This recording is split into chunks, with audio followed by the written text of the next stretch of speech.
Over the last decade, the Conference USA Championship has seen Hilltoppers, Roadrunners, Flames, Blazers, two types of Owls, and last year, Jacksonville State. And the Gamecocks are champions in just their second year in the conference.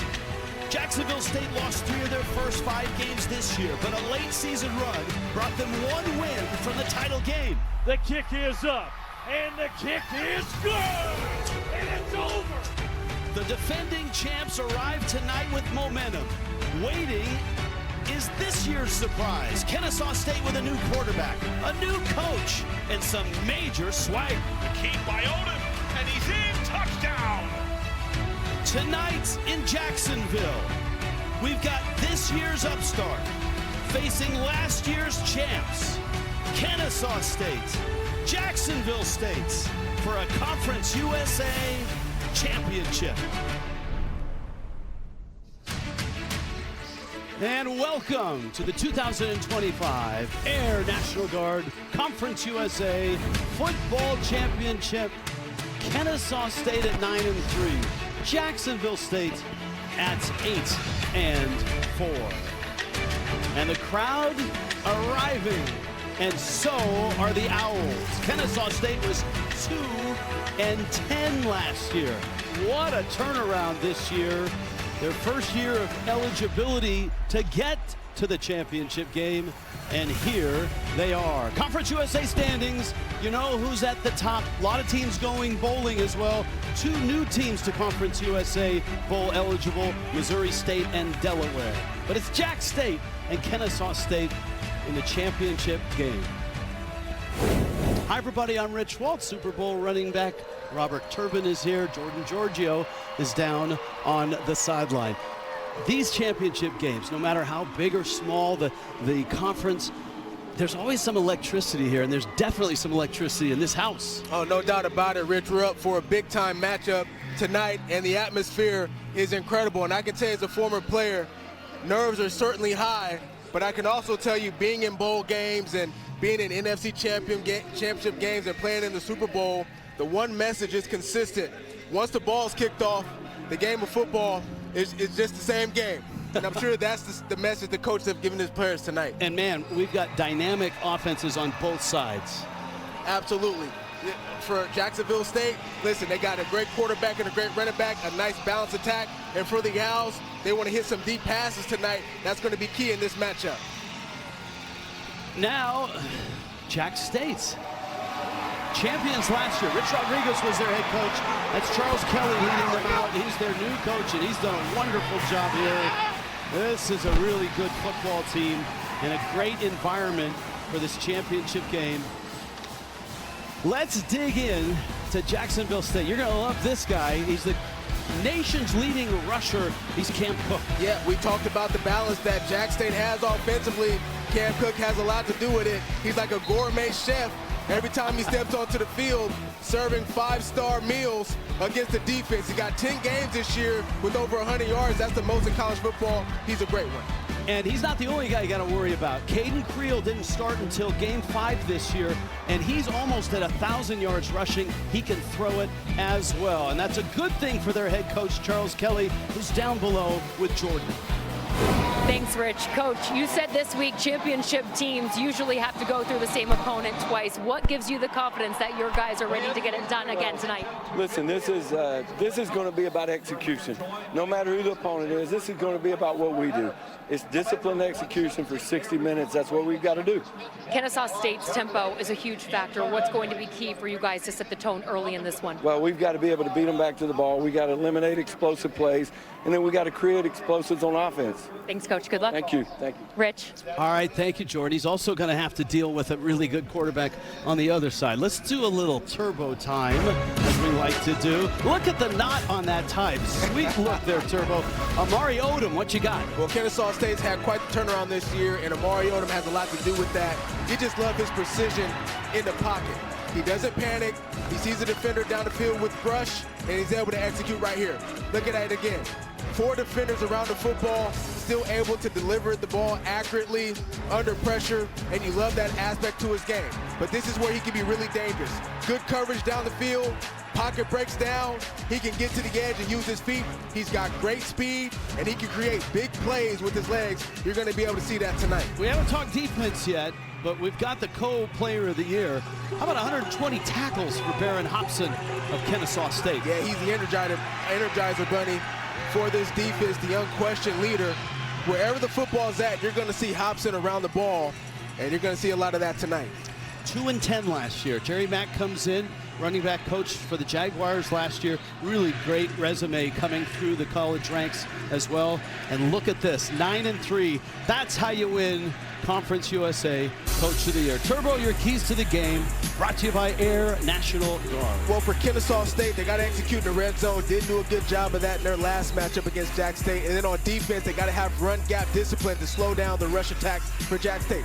For Jack State, they got to win at the line of scrimmage, protect the quarterback, and be able to block well up on the offensive line in the run game. And then on defense, they got to take away Amari Odom's first read, Rich. If they make him go through his progression, they may be able to have an advantage there. All right, weather last year, remember, it was rainy and windy and really cold.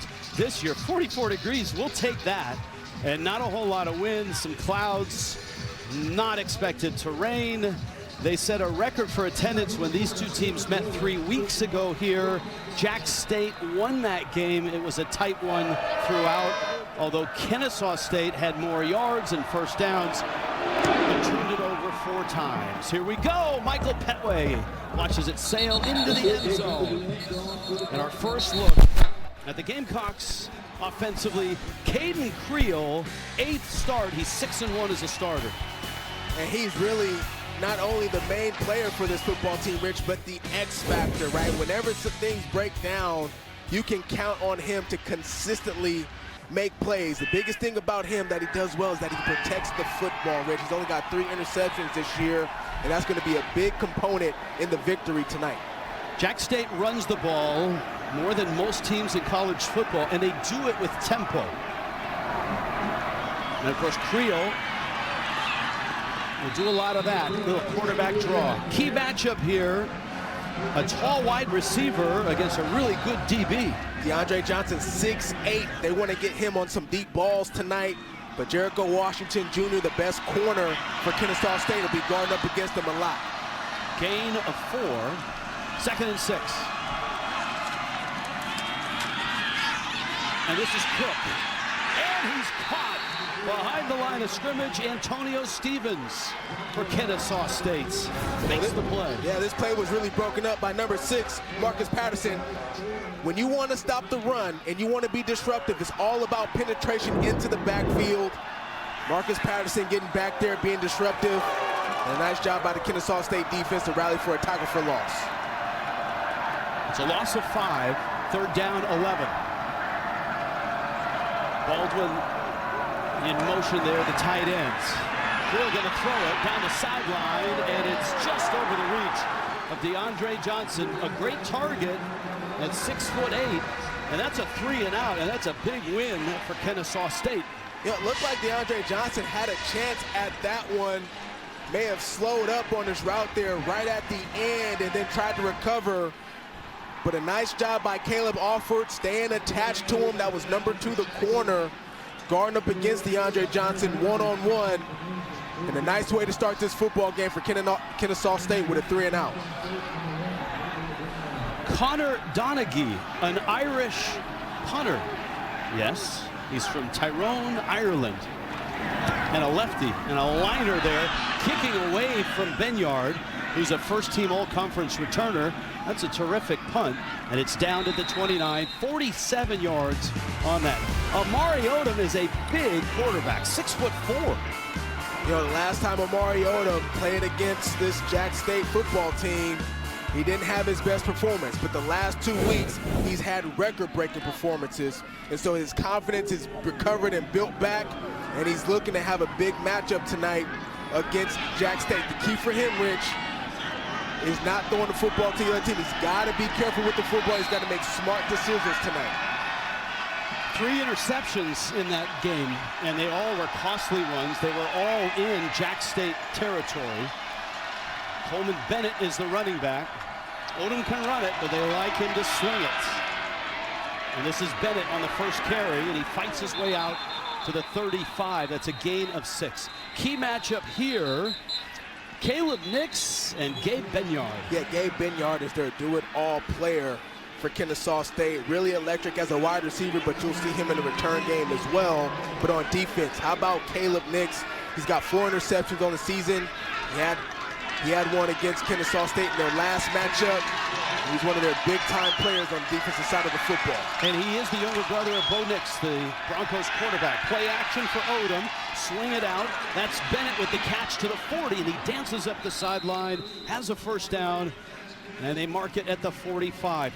Again, Kennesaw State outgained, outplayed Jack State statistically in that game. Those 4 turnovers, though, killed them. And they play fast. Both teams will use tempo. Bennett doesn't find much room there, and he's swallowed up by Talon Carter. That's a loss of 1. One of the things that Kennesaw State wanted to be more intentional about in this game, all right? They wanted to run the football more with Bennett, and they wanted to get him involved in the passing game more as well. You can see their first 3 plays already. A run to Bennett, a pass to Bennett, back to the ground game with him. He's going to be a key component, the X factor for them on their side in terms of getting this offense going. They were going last week. They won in 2 overtimes at Liberty, 48-42, to get here to the championship game. Bennett, and he's out to the 46. This is going to be a long 3rd down and about 8. So these are the numbers. Look at that. You get 579 yards, you expect to win, but the 4 turnovers, and then certainly Jack State made them pay. Yeah, you turn the football over, that's one thing, but if the opposing team can make you pay by getting points, that's another, and Jack State did a nice job of doing that last matchup. Bennett in the backfield on 3rd and 8. That's Bullock in motion, the tight end. Odom flushed, looking, and he's hit and throws, and that's incomplete. It'll be 4th down. Max Sanders, part of the all-freshman team, the linebacker, in pursuit. That's not an easy guy to run down right there, Rich. Amari Odom. This defense did a good job. We talked about that in the keys to the game. They took away his first read, right? He took the snap, looked to his left, it wasn't there. Then they forced him to try to use his feet, and Max Sanders was all over it. We're going to use a spy on him tonight, and Max Sanders is going to be one of those players. That's Joshua Hewitt, the punter. And it's Caleb Nix, who we talked about, deep. Let's see if Nix can make the fair catch. He waits for it, and a sliding catch, nicely done at the 23. This championship game is underway. Jack State, the defending champs, the upstarts, the Owls of Kennesaw State.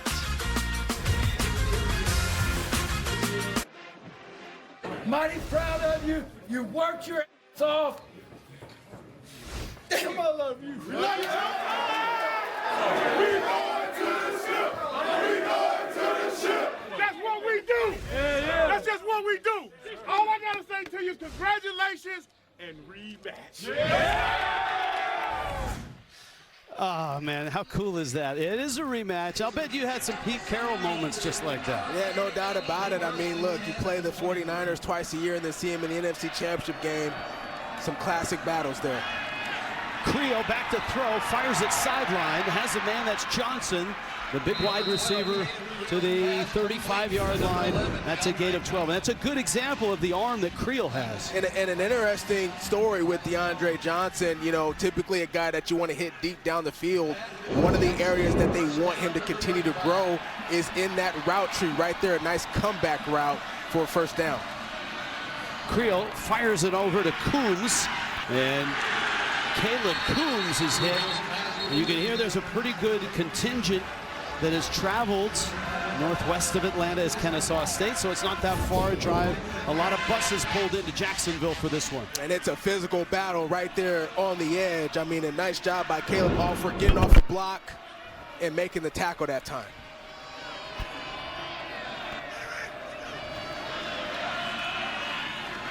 Cam Cook breaks a tackle, breaks another, and is blasted at the 42. It's a gain of about 7. Mylan Jones made the stop. And this is what makes Cam Cook such a great running back.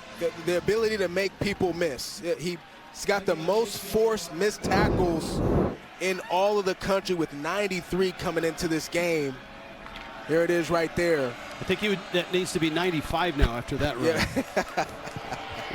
Well, it's a 3rd down and 4 now.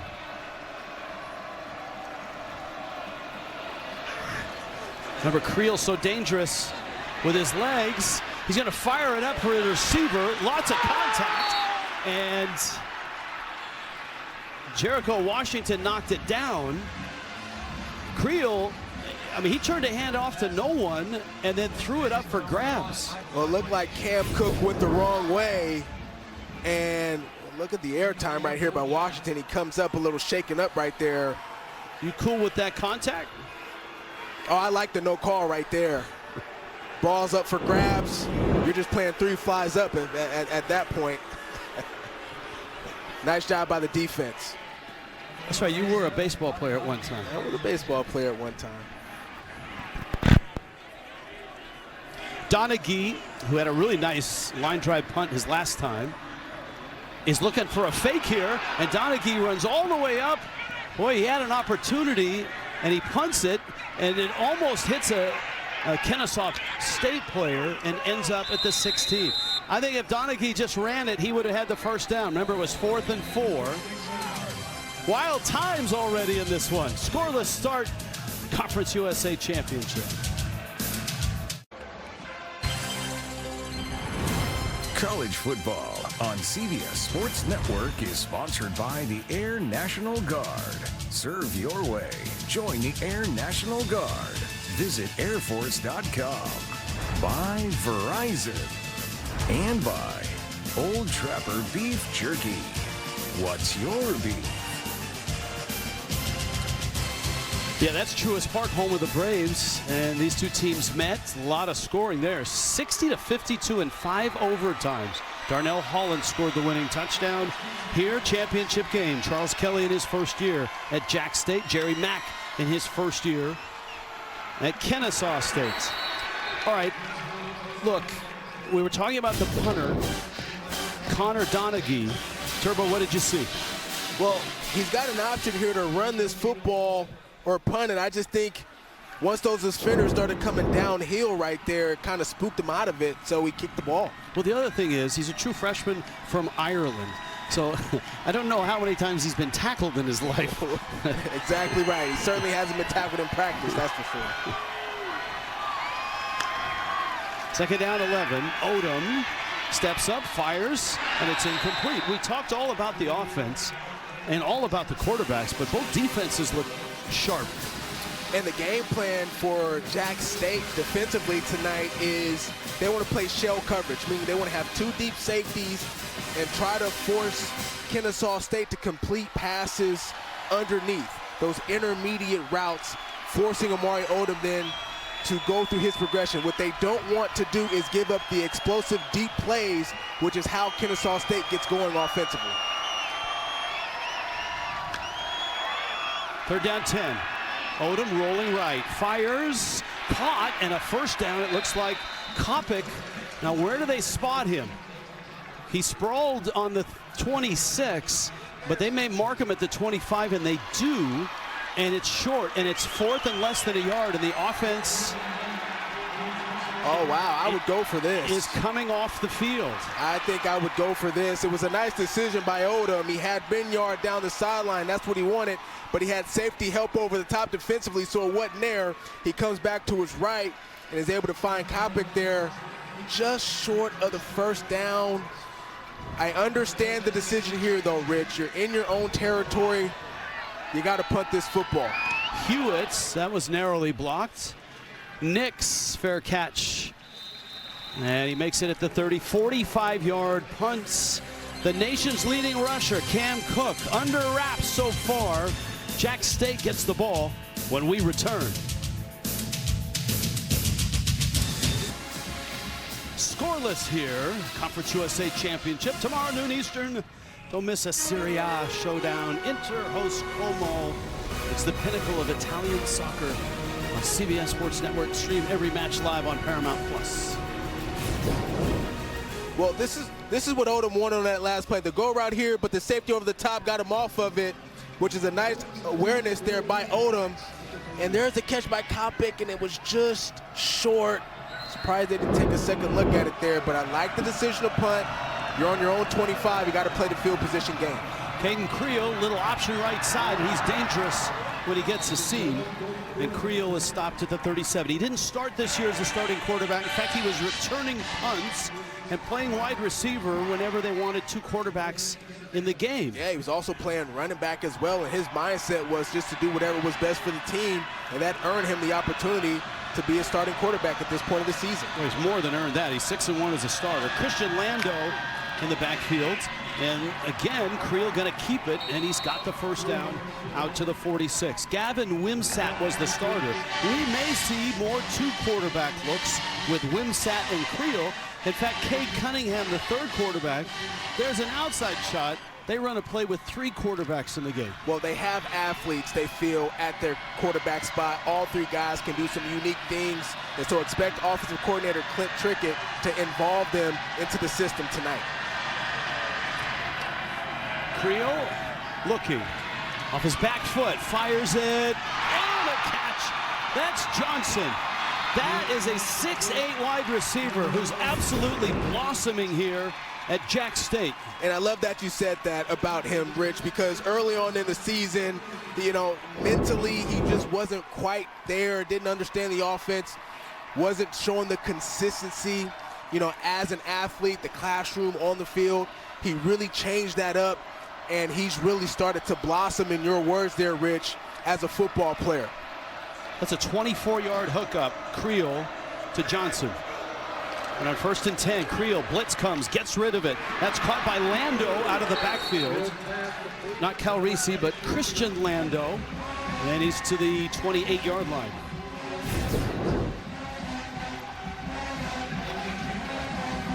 Two defenders that time, almost getting to Creel, but nice job by Creel getting the ball out, and then Christian Lando just getting what he can right there on first down. Cook is in there along with Lando. Creel, that's Cook. So far he's been bottled up. His third carry, and he has just 3 yards. Jaden Grimes made the stop. You know, one of the things that you look at in this matchup, what Kennesaw State did successfully against Jack State the first time around just a few weeks ago, is that they defended the run pretty well. And they're doing a nice job of it again tonight. The key is staying disciplined in those gaps throughout the entirety of the game. And in these third down situations, this is where Caden Creel's feet really come alive. 3rd and 9, Creel throws, 4-man rush, tight spiral, and a nice catch by Cook, who lined up in the slot. He's short of the first down. They're going to go hurry up here.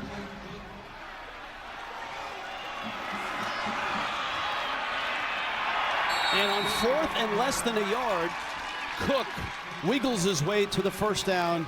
Taiwan Christopher made the stop. A different situation right here for Jack State, right? Inside their 25-yard line, and that's why they go for it there on 4th down. Verizon Red Zone.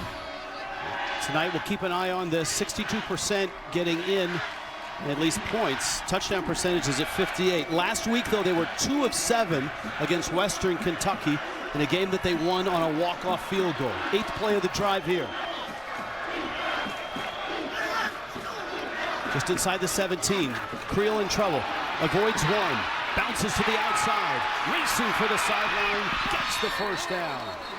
He is such an athlete that they felt, even though he wasn't the starting quarterback, they just wanted him on the field somewhere.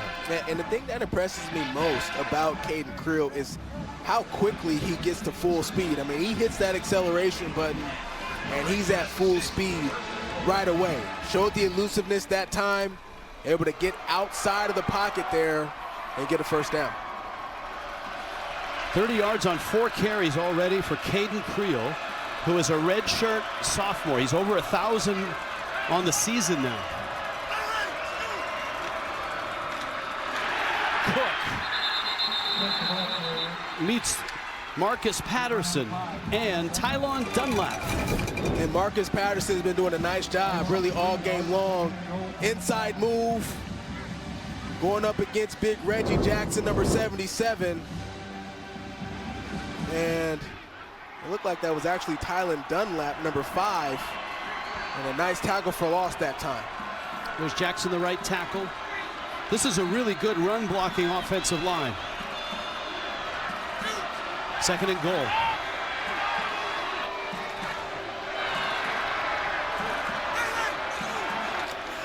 Play action. Creel fires, end zone, intercepted! Milan Jones. And a huge play by the Owls defense. And Kennesaw State giving Jackson State a taste of their own medicine. In the last matchup, it was Amari Odom throwing the interceptions in the red zone. And tonight, Caden Creel throws one. And a nice job there by Milan Jones coming down with the interception. Kennesaw State with the ball back. Is a terrific safety for Jack State. He started his career as a high school quarterback, went to Clemson, and then transferred and found a home here. And he's had a whale of a year at safety. Amari Odom is back. And Odom finds Coleman Bennett. All right, so he's not the only, these two aren't the only famous Knickses. Dad was a pretty darn good quarterback, right, in his day. Patrick Nix, starter at Auburn, and a really good college coach as well, and the high school coach for Caleb. And so they have a rooting interest, obviously, in this one and on Sunday. Man, this dude, I mean, you look at his resume this year, Turbo. 4 picks, 3 fumble recoveries, 54 tackles, fumble recovery for a touchdown. One of those picks was a pick 6. He's just a junior. He's had a terrific year. On the mark is Odom. Bullock makes the catch, and he's got the first down. And we check in with Jordan Giorgio. Hey, Rich, you were just talking about the Nix family connection. Charles Kelly has actually known safety Caleb Nix since the day he was born. He coached with Caleb's dad, Patrick, as you mentioned. More after this. So when actually Caleb's brother, Bo Nix, you were talking about, was born at the hospital, he was the one, Charles Kelly was, at the house babysitting their little sister, Emma. He said coaching Caleb now, a kid he's known his whole life, is one of those reminders why he loves this sport. Well, and look, those type of connections usually are behind a transfer. You know, coming from Clemson here, getting playing time, and really proving himself this year as an outstanding safety. Odom starting to cook a little bit. Finds Moss, and Christian Moss inside Jack State territory, down to the 37.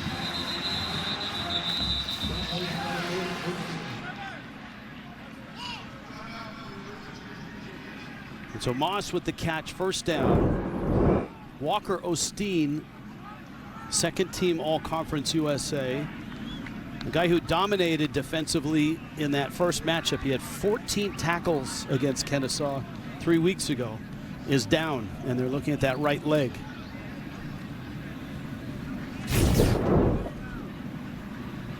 Didn't see initially there what happened there. It looked like his right leg swung in and hit his teammate there. Well, you hope it's like a knee-to-knee contact. It looked like it hit the shin of his teammate. And you hope that that knee is stable. He's one of their big-time impact players on defense. And you're hoping that he can at some point come back into this football game. Well, the way he's walking it, here's a look. There, bud. Right there, and it kind of hyperextended it when he hit Walker's leg.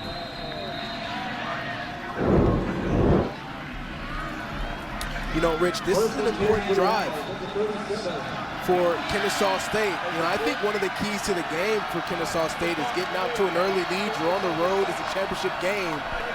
You know, if you can jump out on top early, I think that gives them a little bit of an advantage. Chase Belcher in the backfields, and this is Belcher, 6 foot, 213-pounder, transfer from West Georgia, and he picks up maybe a yard. It's going to be second down. They're running some tempo here, so they'll probably get another snap off before the end of this first quarter. Looks like they're maybe not up here. Yeah, it's they're going to wait this one out. We talked all about the offense. We expected a game in the 40s. And what have we seen so far? Bagels. It's a really good defense. But Jerry Mack and the Owls are on the move right now. That's the end of the first quarter. You're watching the Air National Guard Conference USA Football Championship on CBS Sports Network.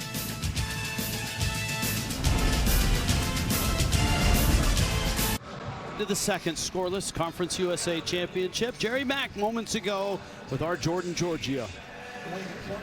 Coach, your defense comes up big with that end zone interception. What more do you want to see out of your offense? We just got to settle into the game right now. We got to play our style of game, be aggressive. You see us opening it up a little bit more, trying to push the ball down the field. I think that's what it has to happen. A good gift, a balance of pass and run right now. Thanks, Coach. Thank you.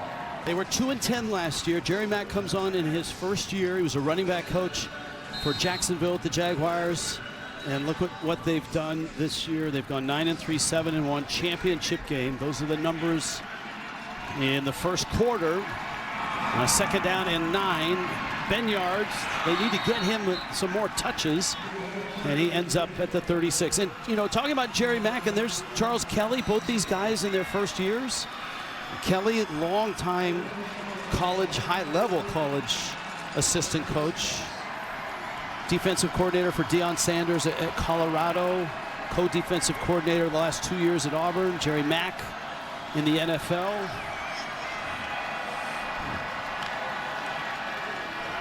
Odom busted out, and Amari Odom goes down at the 21-yard line. He can do that as well. A really nice play design. They leave Emmanuel Oyebadajo unblocked. The guard comes around and pulls to get him. And it was a wide open lane there for Amari Odom to get the first. Odom pulls it, fires, end zone, contact, incomplete, and the flag comes down. I was gonna say, Rich, I don't know about that. I thought I saw a hole right there, right at the top of that route. Well, Caleb Nix on the coverage, Christian Moss in the pattern. Let's take a look. Number 3, defense, 15-yard penalty, automatic first down. It's Fagans. Nix was in the vicinity, but it was Fagans with the interference. Yeah, it was a really nice route, really, by Christian Moss. He presses, he stems straight forward. Then you're going to see him make an out-breaking route, boom, and then come back inside. And that's really what drew the holding penalty right there. They called it pass interference. So here go the Owls there inside the 10-yard line. Well, this is where they had trouble 3 weeks ago. They were just 2 of 7. And it all started with that interception. 2 of 7 in the red zone 3 weeks ago here at Jack State's. Odom. And Osteen, who's back in the ballgame, that's great news, makes the stop. And if you're just joining us, defenses have dominated early. In fact, an end zone interception for Kennesaw State has put the ball back in the hands of Amari Odom. You see the red zone numbers.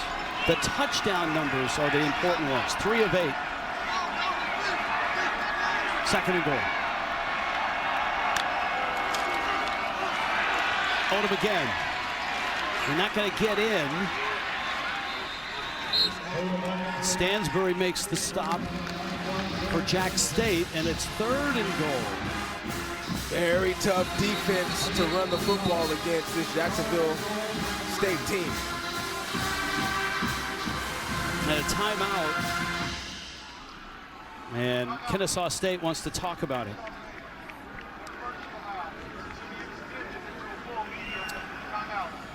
So, first-year head coaches, how have they done in their first year? Dan Mullen obviously aced it. He inherited a lot of momentum, but he didn't inherit a lot of players. He had to add a bunch of guys in the portal. Jerry Mack inherited a 2-10 team. Jason Eck, Coach of the Year in the Mountain West. Charles Kelly, nice job here. He took over for Rich Rod. Dickerts, coming from Washington State, was 8-4 at Wake.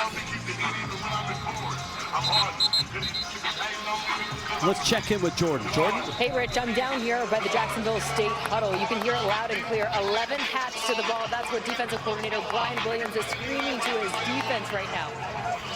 That's their motto, Jordan, right? It absolutely is. They believe their defense is at its best when every player is swarming to the football and is in clear view of that screen you're watching, Rich. All right, well, we'll see how they do on 3rd and goal. Kelly pacing the sideline. Coleman Bennett, the running back. It's been all Odom on this drive, it feels like. 11th play.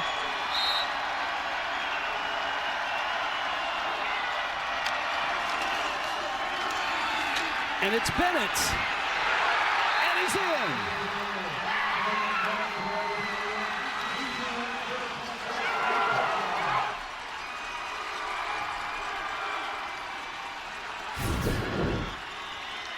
All physicality right here by Coleman Bennett. Sees a little bit of a crease, lowers his shoulder, keeps moving those feet, and is able to spin his way into the end zone. Kennesaw State getting an early lead on the road in the championship game. I think a big key for them tonight. Extra point, Britton Williams. Milan Jones started it with Jack State threatening. Caden Creel looked to the end zone. This was the pick that stopped Jack State. 80 yards later, Bennett into the end zone, and a 7-0 Kennesaw State lead.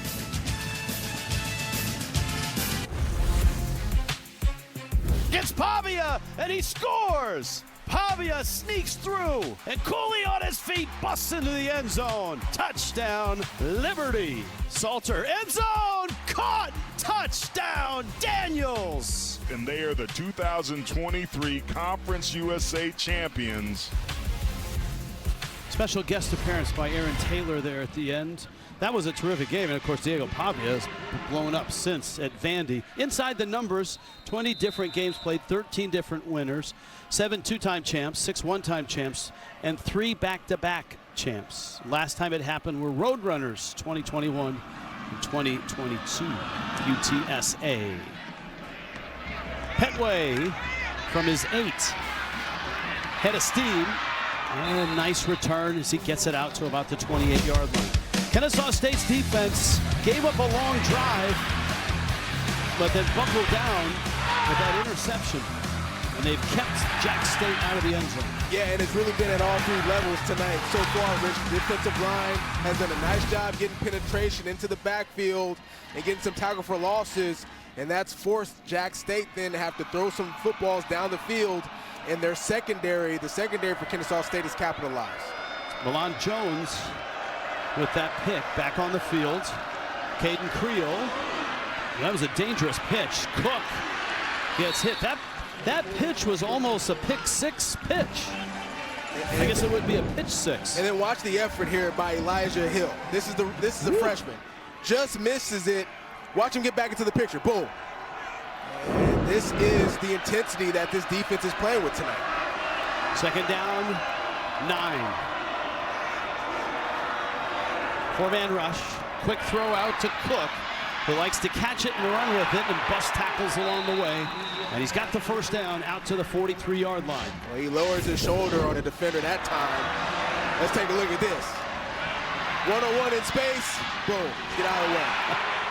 That's first down. Nice run there by Cam Cook. That's not even a broken tackle. That's just like a decleater. 43-yard line. Jack State and movement flags. Procedure will back them up 5 yards. False start.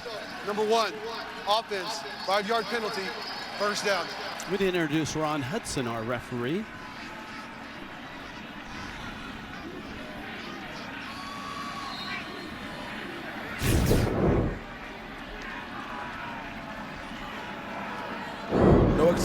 wide receiver to jump off sides. Got to keep your eyes on the football.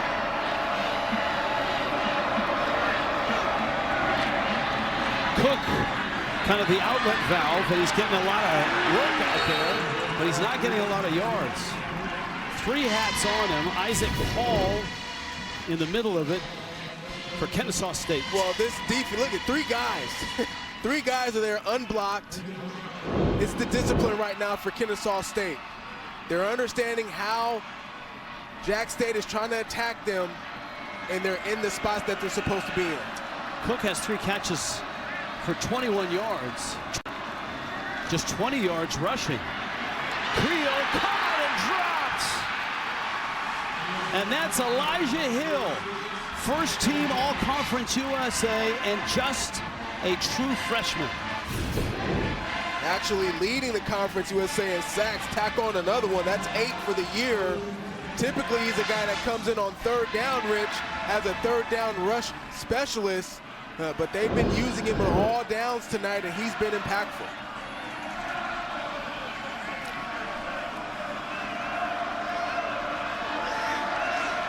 They're down 25.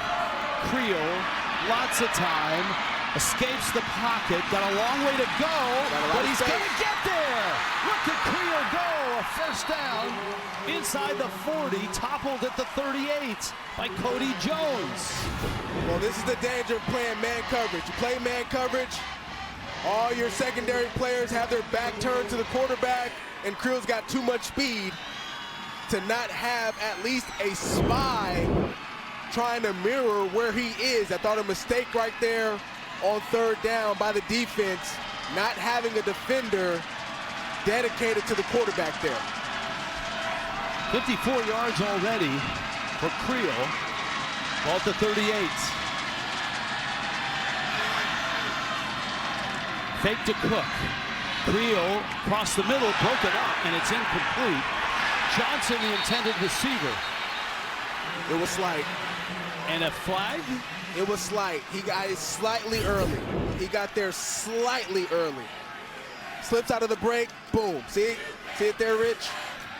Just a little bit. You could let that one go, I think, but I understand why they threw the flag right there.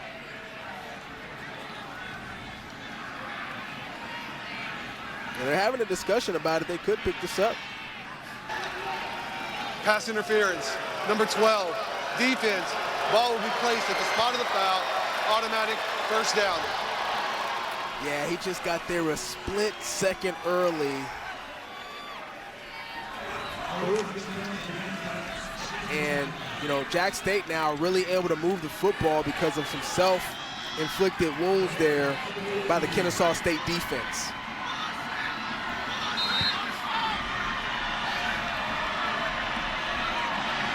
Creel is out of Fairhope, Alabama, same high school as Riley Leonard, the Duke Notre Dame quarterback, now with the Colts. And that's going to be a run down to the 24-yard line. Mark Mattioli in his first year as the defensive coordinator. The coolest thing on his resume, he was the head coach in the European League of Football for the Paris Musketeers. I did not know that the Paris Musketeers even existed. Turbo blitz comes. Creel, that helps to have a 6'8" receiver. And Johnson, who is really eye-popping in this one. Look at this. That's high-pointing a ball. He may be the only receiver in this conference that could catch that. There's a lot of quarterbacks around college football, even in the pros, that would appreciate a guy who's 6'8" and has the type of speed and athleticism that DeAndre Johnson has. 3 catches, 42 yards. And he has a touchdown in his last 5 games. Creel trying to find a seam, and it closes up pretty quickly. If you haven't seen DeAndre Johnson, if this is your first peek, here are the particulars. 6'8", 220. He had his breakout game earlier in the season against Middle Tennessee, 4 catches under 31 yards, 2 touchdowns. And that was really the start of the progression that we've seen from him the rest of the year. And as you mentioned, he was benched against Middle Tennessee. And it took a come to, you know what, chat with his coach. Yep. And from that point on, he's absolutely turned it around and just blown up. Cam Cook, right side, and that surge is going to get him close to the stick, but he's still short of it. Third down and about 2. It'll be interesting to see what the strategy here is for offensive coordinator Clint Trickett. It's third down, you're at right about the 10-yard line, but you're down a touchdown. And if you're short on third down here, do you go for it on fourth? I think you do. I think you do as long as you don't lose any yardage here on this down. That's Cook. And I think he's short. He is short. So I think you go for it here, Rich. You got a little closer to that the first down yarder there. Yeah, and they did this again on fourth down. They go tempo right away to try to catch the defense. Cook is hit, bounces back, he's stuffed, and they stop him. Caleb offered, and the Owls defense with a huge play. That's 5 tackles for loss already for this defense. And this the biggest of the game. The middle of this defense has taken over this football game. Penetration again, pursuit to the football, driving the best running back to the ground. Another fourth down stop for Kennesaw State. 5 Eastern tomorrow. Front Range rivalry here. Yeah, Colorado State, the Rams look good early on, hosting Colorado. It's on CBS Sports Network, 5 Eastern, 3 Mountain Time. Kyle Jorgensen off to a good start for the Rams. Sebastian Rancic and Colorado. We check in now with Jordan Giorgio. Yeah, Rich, there was an energy shift on this Jack State sideline. Running back Cam Cook clearly not pleased after that stop. He told me this week he's a quiet guy that saves his voice for moments that matter, and when he feels the energy drop, that's when he becomes vocal. This is one of those moments. He's pacing the sideline, pulled his teammate aside, Michael Petway, who slammed his helmet down after that big stop. All right, thank you, Jordan. The other energy coming from the sideline during the break was from Charles Kelly, the head coach. He was furious with the officials. He felt they held up and slowed the tempo of that fourth down snap up. Yeah, I didn't understand why the umpire went and stopped the snap of the football, or delayed the snap of the football rather. And I think that really gave the advantage there to Kennesaw State to get that stop. Bennett in motion. Amari Odom fires on the money. That's Jordan Jackson with the catch. Actually, it's Clayton Kopic who makes the catch. And so now it's a third down and about 4. It's a big one for this Jack State defense in terms of getting the ball back to their offense. Where's Gabriel Bernard here? I think that's where he'll target on this third down. Direct snap to Belcher, but flags fly and the play is blown dead. False start, number 76, offense, 5-yard penalty, third down. Nikola Milovac, the right tackle. Certainly don't want to have those self-inflicted wounds there on third down. This defense for Jack State, Rich, they have a pressure rate of 32.5%. That's the best in the Conference USA.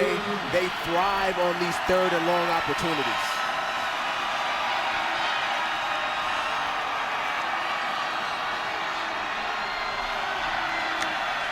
Third and 9, 4-man rush.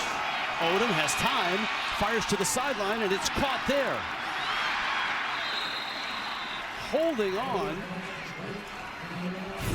is Davis Bryson, and that is when they call the cross-hash throw that Amari Odom throws so well. Odom back, this time over the middle. Man wide open, caught there. That's Benyard. And finally, Gabe Benyard with a big play. Amari Odom really in a nice flow now. Feet are settled in. He's going through his progression, and he's accurate with the football. Another play action. Love the tempo here. On the mark, it looks like Davis Bryson again with the catch at the 40-yard line. You know, head coach Jerry Mack calls this offense basketball on grass. They want to spread you out. They want to create space within the middle. It's like playing 5 out on the basketball court. 9 of 11, 102 yards for Odom. Bennett with the carry, and he breaks loose. Bennett's inside the 30, down to the 28. Walker Osteen made the stop. They're really clicking the Owls right now. Yeah, they pull their left guard and left tackle, and nice patience there by Bennett. Finds the crease, gets downhill. Odom flushed, dropped. Daryl Prater cleaned up. Good penetration by Jack State. Brian Williams dials up a blitz here that clogs the lanes there. No space for Amari Odom to get loose. And a nice job getting the sack there by Daryl Prater. Mitch Militello is the offensive coordinator for Kennesaw State. And the offense that he runs is very much a Tennessee type offense. He worked with Josh Heupel at both UCF and at Tennessee. And it sure is working at Kennesaw State. Corner blitz, Odom lost the ball and then gets it back. Malcolm Jones came screaming off the edge. And it looked like somebody threw a shoe or something flew out of that. So Amari Odom, he's got to get rid of this football right here. I understand he's trying to make a play, a really nice sack by Malcolm Jones. It's his hand warmer that came off. But once he sees this blitz, typically the responsibility for that blitzer would be Coleman Bennett, the running back. He's out on a route. So he's got to hit the hot. He's got to hit the running back right now once he recognizes the blitzer there. Instead, tries to run out of it and get sacked. Well, let's see how much pressure they bring on 3rd and 27. They got to get down to the 18 for a first down. And they may have 5 more yards tacked on to the 27. Timeout. Kennesaw State, their second of the half. This will be extended into a full media timeout. So they picked the flags up, timeout before that, 2.5 minutes left. Kennesaw State on top in a Conference USA championship. 7-0 Conference USA championship, 2.5 left first half. Verizon halftime reports coming up. Kiana Martin, Kevin Carter, Beanie Wells, Adam Brenneman in the studio. Break down the game, get you caught up on Conference Championship weekend on the Verizon halftime report. Kennesaw State has the ball. They get it to start the second half, but this is not an area where they've been good, Turbo. Yeah, and I don't know if I like that timeout called right there by Jerry Mack. Now you only got 1 left, and if you do get the ball back, if you have an opportunity to score, you put yourself in jeopardy of running out of time. Not sure I agree with the strategy there. One of the reasons why they've struggled this season in this area. 3rd down and 27. Now what's up? Timeout.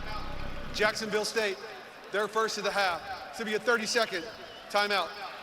And so Jacksonville State uses a timeout. And they wanted to get a picture of what Kennesaw State was going to line up in. But wouldn't they want that timeout for them for the last 2.5 minutes to try to move the football down the field? Well, I feel, look, they think they're going to get the ball back here, get a stop on 3rd down. That leaves them with 2 timeouts and the 2-minute timeout. So they feel they have plenty of time to be able to drive the football down and get a score. But, you know, for those who don't understand what the middle eight is, it's the last 4 minutes of the second quarter, the first 4 minutes to start the second half. And Kennesaw State has been minus 27, as we mentioned, so far this season. They've got to be smart with the football right here in this situation. The goal is to get in the field goal range right here. So you need about 10. Oh, and a fumble. And Odom falls on the ball. What a disaster this has been. Once they got inside of Jack State territory. That's just a wayward snap. And that could take us to the 2-minute timeout. If you're Kennesaw State, you want this to run down to the 2-minute timeout. 3 consecutive negative yardage plays. And the 2-minute timeout has arrived. Final 2 minutes, first half, Conference USA Championship, 7-0 Owls. Championship weekend. All right, Turbo, who you got in this one? You know who I got in this one. Yeah, Texas Tech. You Utah State guy, you. Georgia, Alabama. Oh, this is going to be a good one, Georgia. Okay. All right. Duke could just cause havoc if they win this Duke one. will cause some havoc for the college football playoff. And Ohio State and Indiana. Oh, I think Indiana really's got a chance, but I think Ohio State comes out on top. These some great games. Great games. This is Conference USA. We are in Jacksonville, Alabama. Kennesaw State punting. That ball's going to land and take a left turn, and a great special team piece of punting and coverage. Right now, Jack State's got to get this guy rolling. The best rusher in the country's been a better receiver. He's got more yards receiving than rushing. This defensive line for Kennesaw State has really done the job pushing this offensive line backwards, and just no space tonight for Cam Cook to really get going. So he's had a slow start here, but I think Jack State will continue to ride him and trust that over time this running game will get going. And here's your point on that timeout by Kennesaw State. They'd love to have two here where they could stop the clock as Creel gets captured at the 5. Jones makes the stop. Because if you had 2 timeouts, you might be able to get the ball back with a little bit of time and get yourself in a field goal spot. Yeah, I mean, look at the field position. If Kennesaw State's got 2 timeouts right now, they'd call one now and hope to force a 3 and out and potentially put themselves in great field position to be able to at least drive down and kick a field goal. Yeah, 40-yard line is their target line. They got a kicker with a big leg. You don't want to throw it if you're Jack State, because if it's incomplete, it stops the clock. And again, nation's leading rusher is smothered. That's Cam Cook. One of the keys to the defensive strategy for Kennesaw State was A, protecting the edges, and there's a timeout now by Jerry Mack and his Kennesaw defense. We'll step aside as well. 30-second timeout. Don't go anywhere, kids. 7-0 Kennesaw State. Can't understate the job this guy has done. Jerry Mack took over a team that was 2-10 last year. He had a great run at North Carolina Central, was HBCU Coach of the Year, going 31-15 there.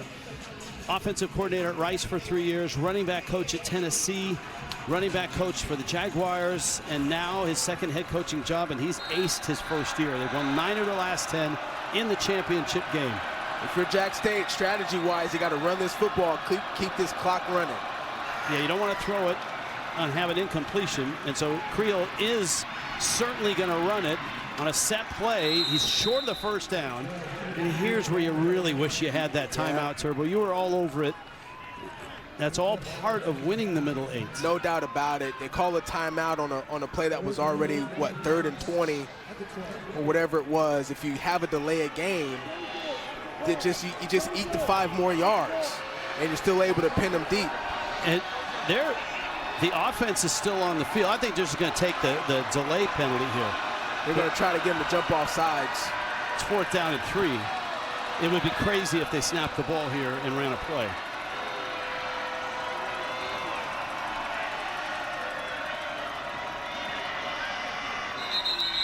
Okay, so again, let's talk about the target line here. Jacksonville State. Because Garrison, or rather, 30 seconds.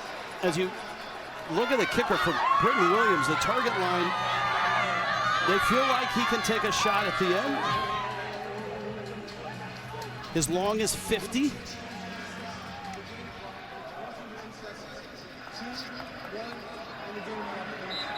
Think about how much more time you would have had Jerry Mack saved that timeout. You'd have at least a minute with Jack State punting the football here. And this is where you really want to return. Just get yourself close where you can take end of the half field goal shot, even if it's like a 60-yarder. And I'm glad you mentioned return, because they got a pretty good one back there. It's Gabe Benyard. First team. Oh, it's a line drive punt, and it's out of bounds. This is getting interesting. Let's see where they mark it. And the official marks it at the 48. This is doable, Turbo. There's 16 seconds left. They don't have a timeout. And so all they need, 15 yards here. That's a couple sideline completions. There's an opportunity to salvage now the mistake there, burning the timeout. If you can get a chunk play right here, get up and spike the football. Now, target line at the 31, but when you get to the end of a game, end of the half, coaches stretch that. So my gut tells me you're looking at 35, 36. Clock operator, please reset the game clock to 18 seconds. 1-8. That helps. That helps. So understand the situation here. You've got all the field to utilize right now. If you're Amari Odom at Kennesaw State, you don't have to get out of bounds, but you do got to get up quickly and spike the football to stop the clock. First down would stop the clock briefly. Three-man rush. Odom fires it up the seam. Oh my goodness! Flag is down. That looks like targeting. And let's hope Benyard is okay. Jacob Cruz came up. Look, Benyard knew he was going to get hit, held the ball as long as he could, but after that hit, lost it. Here's another look. Catch. Oh, I don't know, Turbo. What'd you think in terms of targeting? Trevor Woods, he knows that he's coming in for a big hit. And, I really think he's trying to get his shoulder involved. I really do. He's trying to turn. Is an incomplete pass. Personal foul, targeting, number 43, defense, 15-yard penalty. The play is under further review. I think he's trying to get his shoulder involved, but he's just not able to do it in time. You can see the helmet right there, boom, the crown of the helmet right under the chin of Benyard, and that is the right call by the referee. Now, they're going to review it here for targeting. Yes. And that's where things might get really interesting, because the launch, to me, is not there. It's not leaving his feet. But you get that crown of the helmet involved.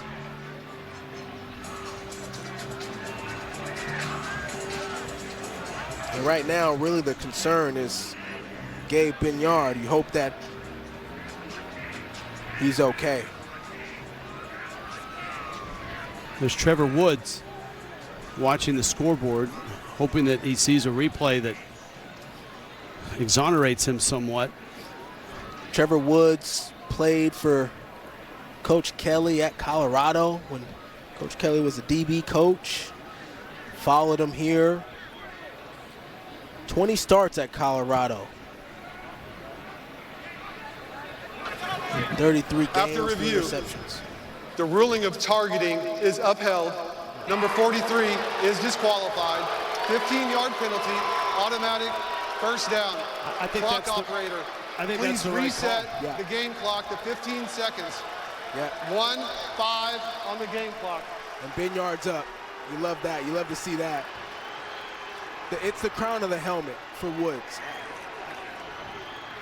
I don't think this was malicious at all, Rich, really. I think he was just trying to make a play. You're at full speed. It's bang, bang.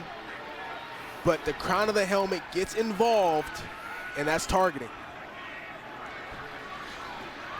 As Benyard heads to the locker room, now we turn back to the strategy here, which is they're in field goal range, or at least the range to try an end of the half field goal, which sits at the 33. That's within the distance of Britton Williams. Yep, and so with 15 seconds, again, you still have all of the field to utilize right here. You don't have to get out of bounds. It's first down, so that means wherever the football's at, you can get to the line of scrimmage with enough time and spike it, and so then you can bring on your field goal unit. But you got to get everybody back to spike it if you are short of the first down. Odom scrambling, fires sideline, it's incomplete. now you're really in a somewhat of a jam as Benyard leaves for the locker room. 10 seconds is not enough time to guarantee a spike. So you might, you know. You have enough time here as long as it's a quick throw. If you're Amari Odom, you got to be smart with the football. If it's not there right away, if you're Amari Odom, you got to throw the football away. Throw it out of bounds. But if it's a quick throw, it has to be a first down to stop it, or you're not going to be able to get up and spike it. You got to get out of bounds. Odom, three-man rush, flushed, in trouble. He throws it away out of bounds. Now what is this going to be? That's the other thing you can't have happen is a sack. Yep. Flag is down. But that's why at 10 seconds, it almost felt like you were better off just kicking it then. Because a lot of things could happen that weren't great. And this is one of them. Intentional grounding. Number 2, offense. That penalty includes a 10-second runoff. The half is over. That's how you lose the middle 8. Gotta be smart with the football, Rich. It was 2 things. It was one, if it wasn't there, throw it out of bounds. It wasn't there to start, right? So you got to throw it out of bounds to a receiver so you don't get the intentional grounding. The second key thing is you can't take a sack right there. Look, he's taking too long already. That ball should have been out. Now he's under duress. Not smart there with the ball. And no opportunity to get 3 right there for Kennesaw State. A huge mistake in the middle 8. Conference USA Championship. Right now, Kennesaw State with a 7-0 lead. After the break, Kiana Martin and the crew in New York for the Verizon Halftime Report. You're watching the Air National Guard Conference USA Football Championship on CBS Sports Network. Back in Jacksonville, Alabama, Sleep Number brings you first half stats of this championship game of Conference USA. Both teams average well over 400 yards a game in offense. So a defensive first half, the lowest scoring first half in Conference USA championship game history. Rich Waltz, Robert Turbin, Jordan Giorgio will join us shortly. In particular, the Kennesaw State defense sparkled in the first half. And it started with their defensive line. They really caused a lot of penetration into the backfield and the pocket for the quarterback, disrupting the lanes. And then the secondary was able to capitalize it. If you look at it right here, this is a strong running game, a running unit for Jack State. To no avail, though, against this Kennesaw State defense. They've been right on it with their front 7. There it is, another example of it again, forcing Cam Cook to go backwards. And when they decide to throw the ball, their secondary is all over it. But their one-on-one tackling has been great tonight, and they've been able to set the edges. Yeah, Cam Cook is the leading rusher in the country. 10 attempts, 7 yards. That's it. You saw that pick by Milan Jones of Kennesaw State. That prevented a touchdown, and the Owls would go on an 80-yard drive after that, and that's the only score. And we saw the Owls really botch the last 2 minutes of the first half in an attempt to win the middle 8, right? Score at the end of the half, score at the start of the half. So they get a second shot at it. They do get the ball to start the second half. And it's into the end zone. We say hello again to Jordan Giorgio. Hey, Rich, Jack State head coach Charles Kelly told me at the half that top priority right now is finishing drives. He said if we could do that, we're going to be in good shape as long as our defense keeps balling out. As far as Kennesaw State, Jerry Mack, he said his message to his team as they get the ball to start the second half, he stressed constant communication on both sides of the ball. I also got an update on Gabe Benyard. He is out to start this half as they continue to monitor him, Rich. Oh, thank you, Jordan. The good news was he was able to get up and get off the field. The bad news is he's a 54-catch guy this year and their best wide receiver. And it feels like he's out. He's at a 27-yard line. First carry by Coleman Bennett. First half possessions, and again, that 80-yard drive came after the interception by Milan Jones in the end zone that prevented a Jack State touchdown. By far their best drive of the game, and it's really important for them to get off to a hot start here to start this second half, first 4 minutes. 2nd and 8, Odom fires. He's been good on short-range stuff, and that's Christian Moss. And Moss hangs on to the ball, stays on his feet. That's going to be a first down at the 41-yard line. Amari Odom has really started to settle into this game. Early on in the first quarter, he was looking for the big throw. It wasn't there. Now he's starting to take the underneath routes, and they're starting to get more positive yards. Odom's got a lot of time here, thinking about running, starts to run, then gets across the 45 to the 47. Second down and 4. Jack State has got to figure out a way here in this third quarter to generate more pressure on the quarterback to try to make Odom feel more uncomfortable back there.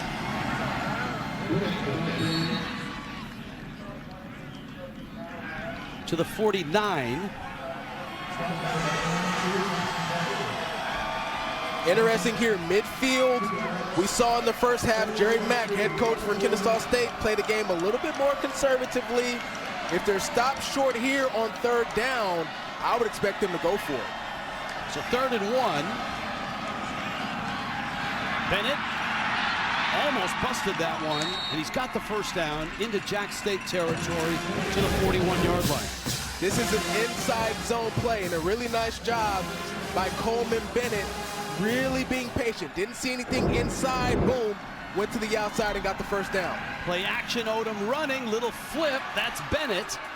And he's got another first down, this time to the inside the 32.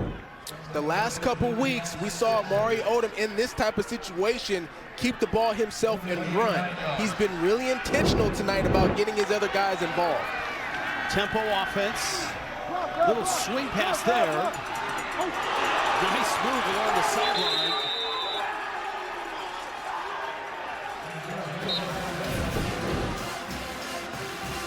He set this up the whole time. That's Bennett. Right inside there, good job by Bennett. But a smart decision there by Odom. They wanted the fake throw to the sideline to Bennett and try to hit the deep shot to the end zone. It wasn't there down the field, and so Bennett stayed there as the check down receiver. A good decision to go back to him, and they moved the chains.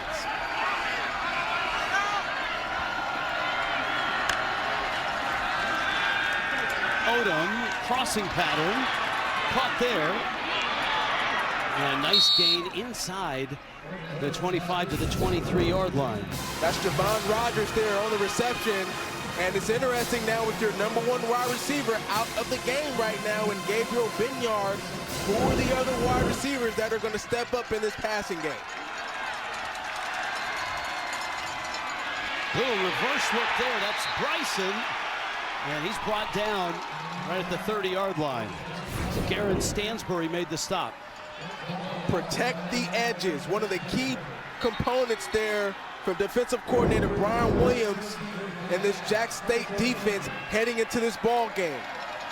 Right there, nice job by Stansbury, not being fooled by the reverse, staying disciplined and getting a big-time tackle for loss. So 3rd down and 13. Play clock's melting down. This is in field goal range. Smart with the football right here for Odom. Odom swing pass, caught there. Belcher races inside the 25, tiptoes on the sideline. Let's see where he went out.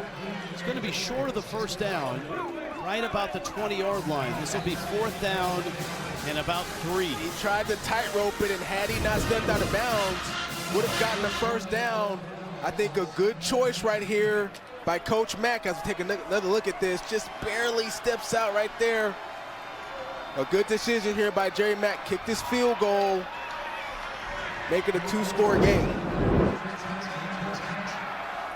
Here's Williams from 38.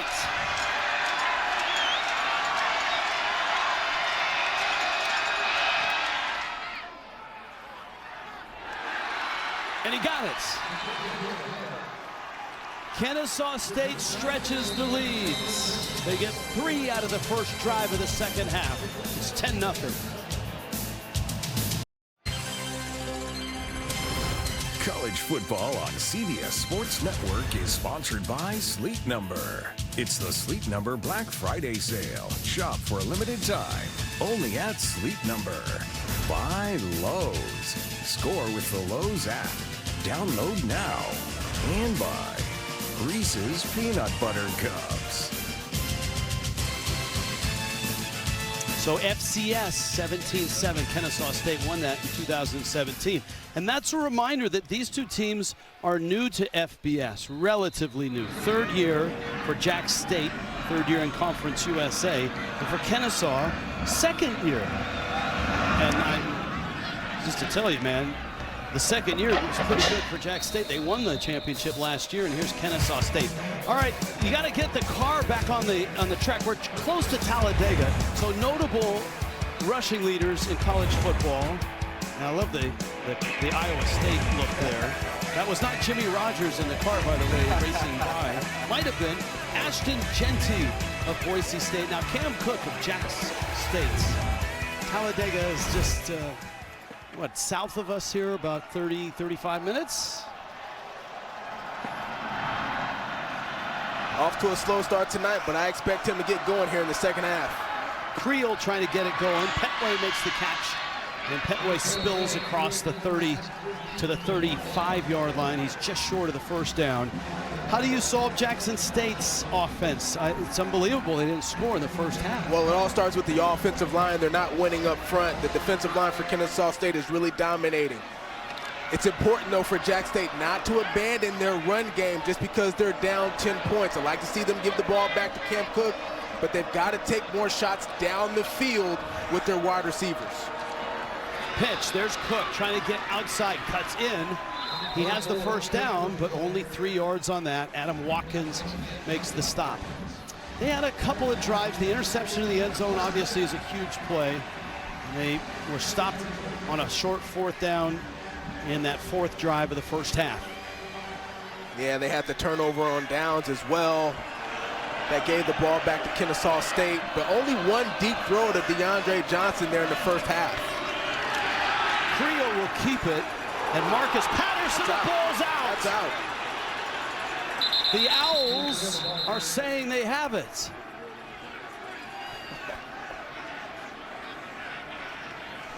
This defense has been relentless tonight. Jack State holds the possession. That's a big recovery right there. I mean, look, Creel has 4 consecutive 100-yard rushing games. He is a guy that usually runs up about 300 total yards of offense. It was ripped, but it looked like Creel got it back. He did. 2nd and 11. Creel sidesteps the rush. Sidearm throw. Nicely done. That's Johnson, the big receiver, and he's got a first down to the 46-yard line. The more you see this guy, this big wide receiver, the more you gotta like him. Nice job under duress that time too by Creel. Took a hit there in the pocket, but still able to deliver the ball over the middle for a first. Who does Johnson remind you? I mean, like 6'8", there's not a lot of guys like that. Calvin Johnson. That's probably the only guy that I can think of that's that big and that athletic.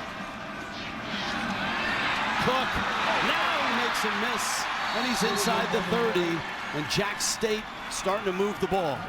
And this is what makes him special. He gets through the lane, and he's one-on-one with the safety. 1, 2, 3, bam. Get out the way. And then able to get yards after the contact. He leads the nation in that. I told you at the start of this half, I expect him to give the ball to Cam Cook more and for him to find some open space. Good job so far. 17 yards on that run.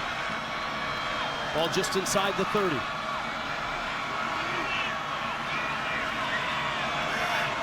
Blitz comes. Creel quickly unloads. Petway to catch on a screen. And he's stopped there by Isaac Paul. Short gain. 2nd down and about 7. Had some space right there. Had he been able to get inside his wide receivers just a little quicker, runs into his own teammate and then loses his balance. Kennesaw State, a nice job in pursuit to get him down.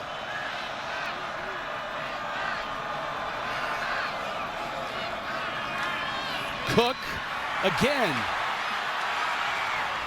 2 missed tackles there. Down to the 18. First down. So remember, last time Jack State played against Kennesaw State, just a few weeks ago, Cam Cook, 132 yards in that game in the first half, was very unproductive, very similar to what we've seen tonight. And then in the third quarter, in the last matchup, he got going, and it looks like we're seeing a little bit of a repeat performance of that tonight. He led last year TCU in rushing, but not a lot of yards, 491. He wanted a bigger role, and he ended up here, and he's led the nation in rushing here. Creel's throw, right through the hands of DeAndre Johnson. And a flag is down back at the 23.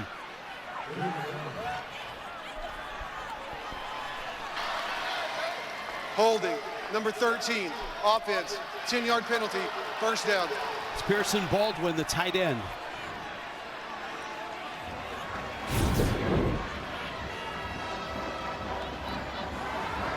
That's Baldwin trying to keep. Hold on 55 right there. Ugana Waha trying to get in. That's a great name. It's a good call as well by the refs.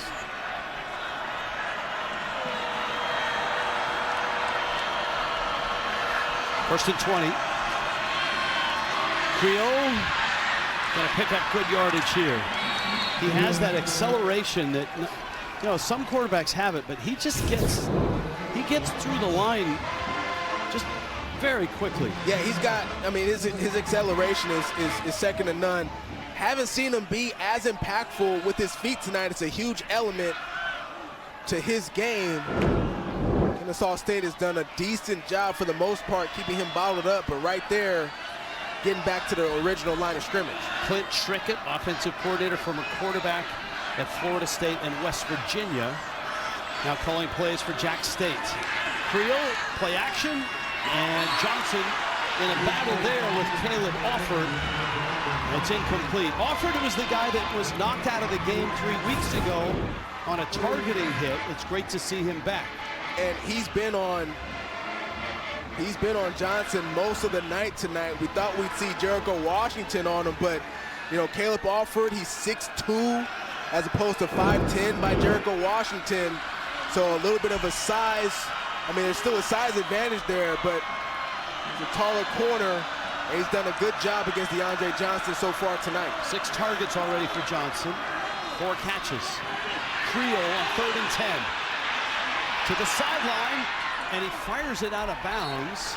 He stayed in, and he was able to keep the line of scrimmage by tossing it away. Still, Kennesaw State, great pursuit, and it's field goal time for Jack State. Important for Jack State to come away with something right here on this drive. I know it. Sometimes you get a little antsy right here. You want to go for it on 4th down. This is not the time. So a good decision here by head coach Charles Kelly to kick this field goal. Garrison Ripa, who's had a great career.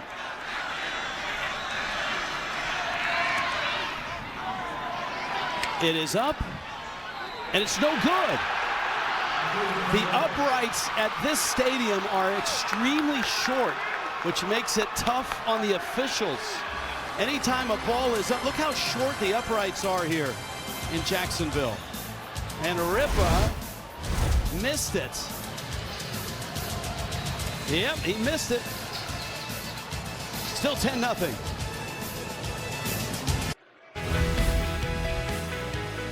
Huff, play action, fires it, wide open, caught, touchdown, and that's Huff, and he's in again. The route continues, and the Jacksonville State Gamecocks are champions.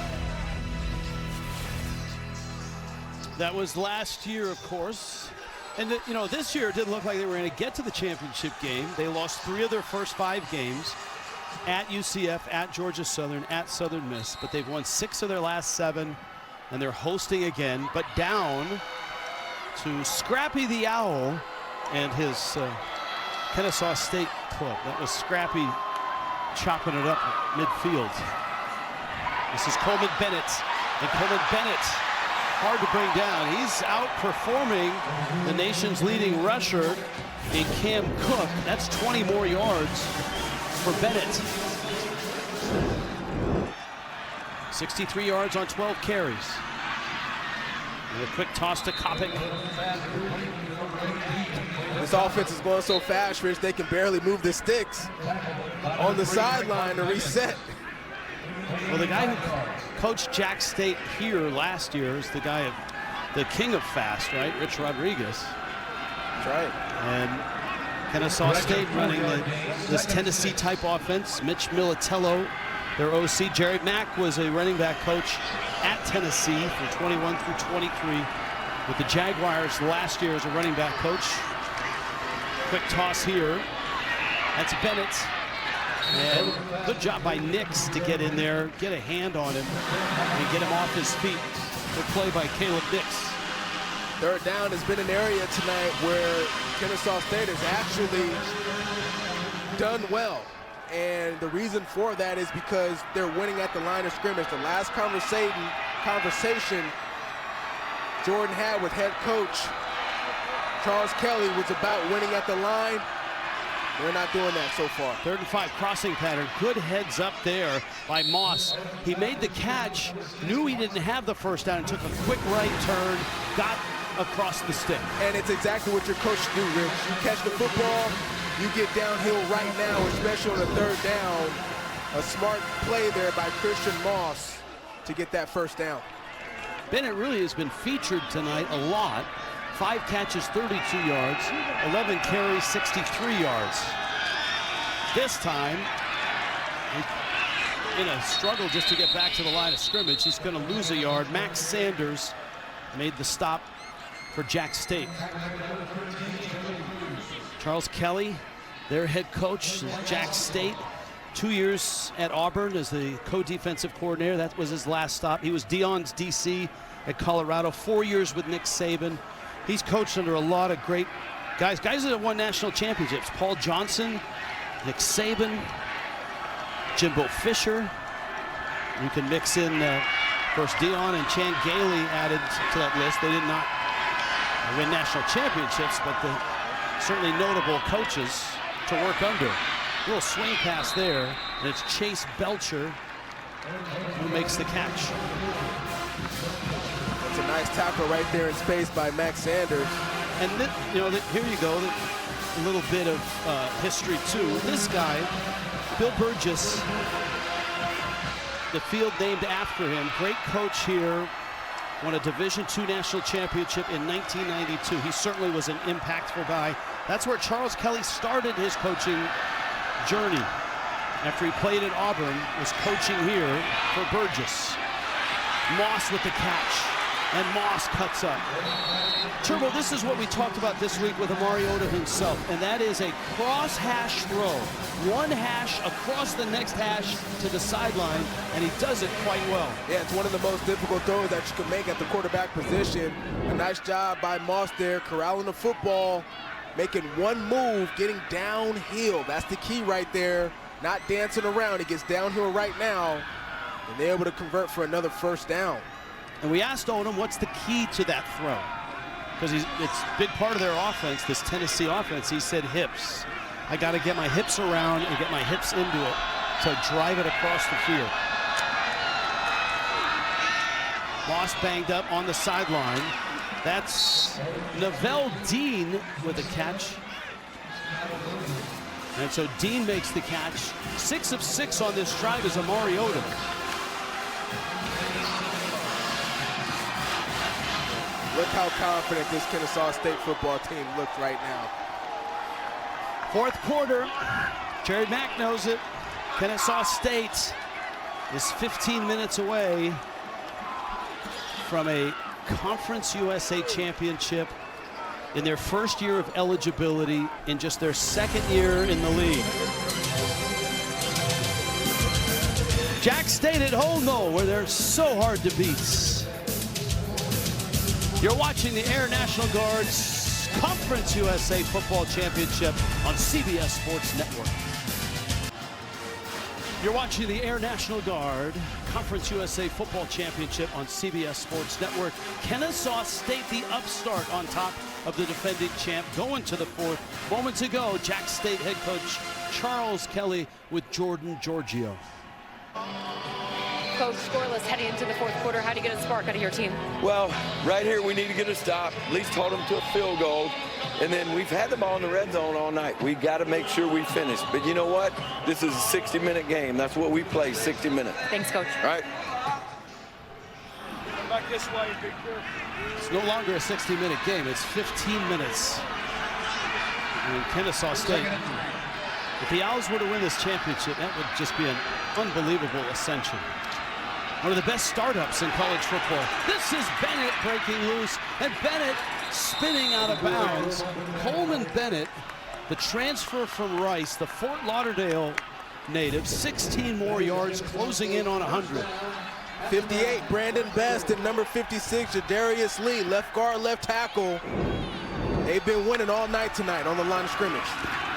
Odom, Bennett again. Bennett bounces through that tackle, gets down to the 4. Verizon red zone. Now this is a difference in the game right now. 1 of 2 is Kennesaw State. Jack State is 0 of 3. And you heard Coach Kelly tell that to Jordan. Odom racing, caught. Boy, he couldn't outrace the defender. Really nice job by Ian Mitchell. It's a freshman. Beating him to the outside. Yeah, that's a true freshman right there. Good disciplined play to stop Amari Odom short. Big time third down here, Rich. The defense so far tonight for Jack State. No big plays. No takeaways, no interceptions, no forced fumbles. Do they have it in them right here to try to make a play on the football? Bennett, right side. Decision time, Turbo. Odom wants to go for it. Look, Odom wants to go for it, and they're going they're for going it. to go. They're going to bring in an extra offensive lineman. That's Jamil Williams coming into the game, number 59. There he is. They like to use him in their heavy package. Typically, wherever he's lined up, that's where they want to run the football. He's on the right side right now, the line of scrimmage. Bullock, the tight end, lined up in the backfield. Odom himself. And they go right. He's hit. He's stopped. A surge. He's in. Touchdown. Wow. That's such great football right there. Hold on.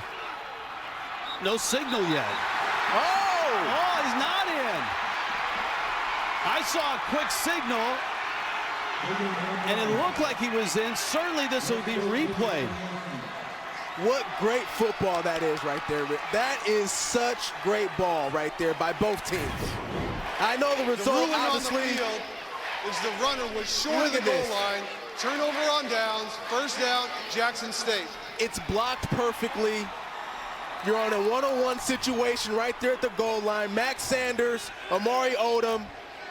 You get both teams driving each other back. Look at this, boom, right there at the line of scrimmage. All right, but look at the push from the lineman. You get the push from it looks like he's in. It does look like he's in, Rich. It looks like he's in, Turbo. We'll take a timeout. Wow. That's being reviewed. All right, we're going to start this by watching. Here's the call. After video review, the ruling on the field of the runner short of the goal line is upheld. Wow. First down. Let's watch this, and let's listen for a whistle. This is unbelievable. Okay.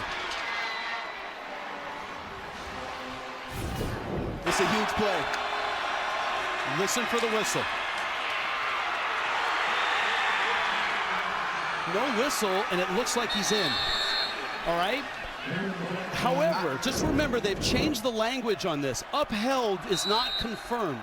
Upheld covers stands and confirmed in the old system, and a whistle and procedure.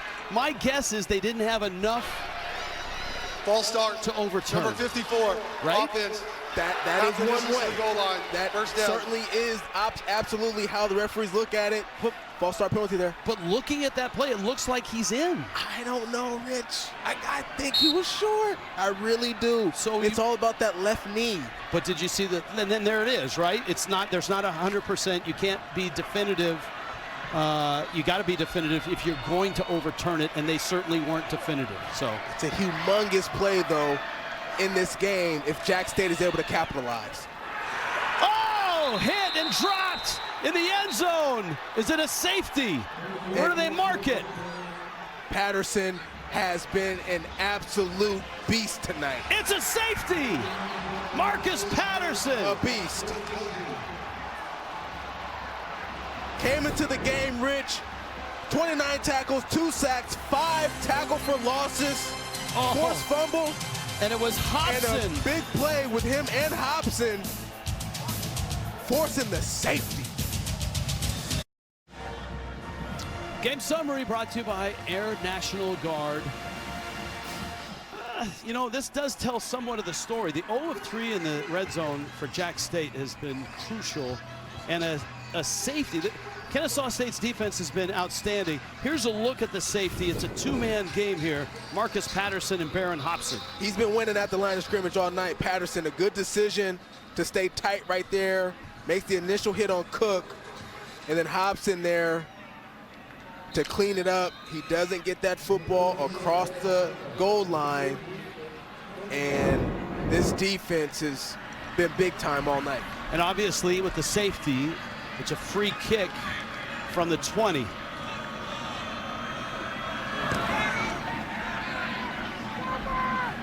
Davis Bryson,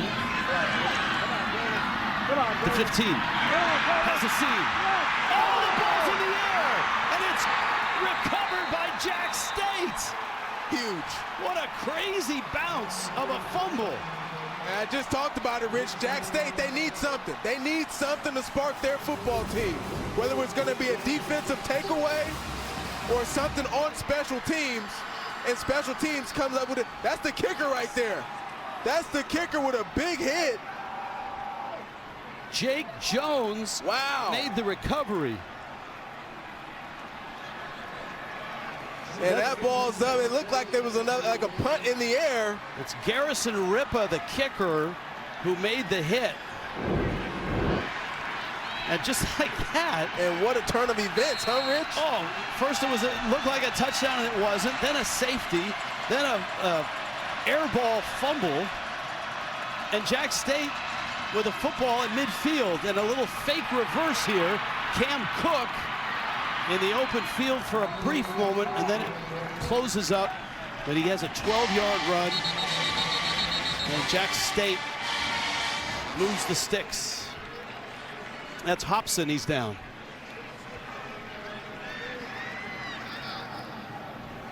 Timeout on the field. We'll step aside. 12-0 Kennesaw State. 12 minutes, 9 seconds away from a Conference USA championship. Jack State, though, our Air National Guard play of the game. The kicker, Garrison Ripa, forces the fumble on a free kick after a safety. You don't see this often. The kicker stick his nose in there.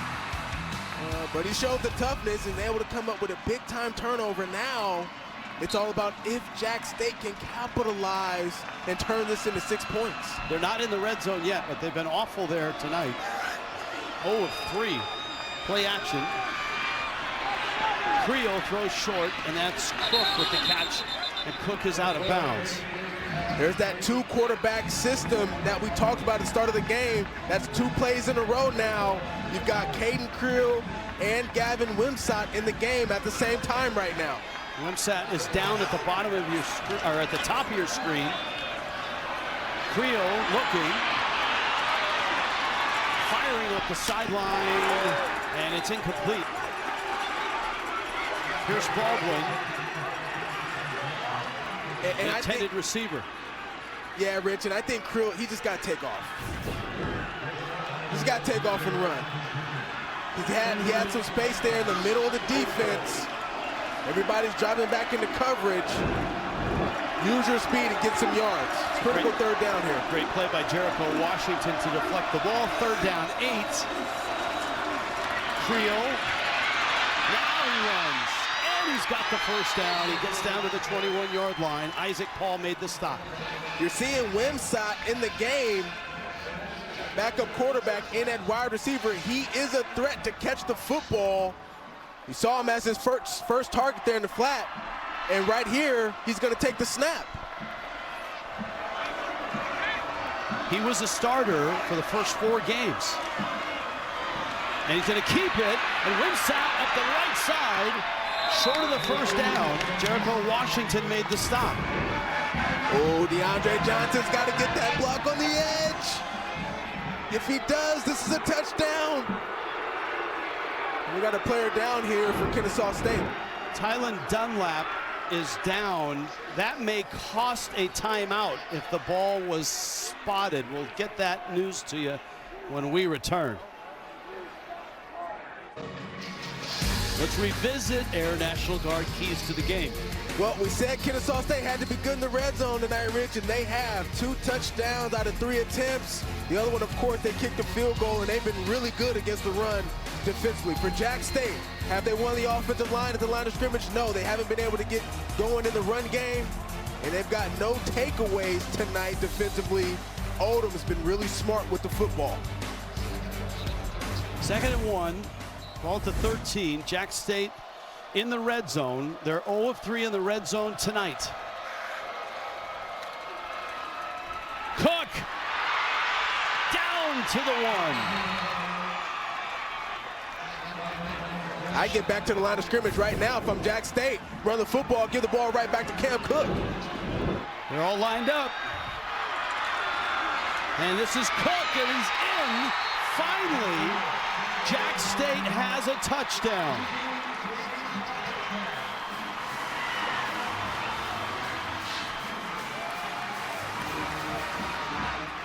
And what a crazy sequence of events to get them on their way. Big plays can spark your team. And at the start of the 4th quarter, head coach Charles Kelly spoke to our Jordan Giorgio.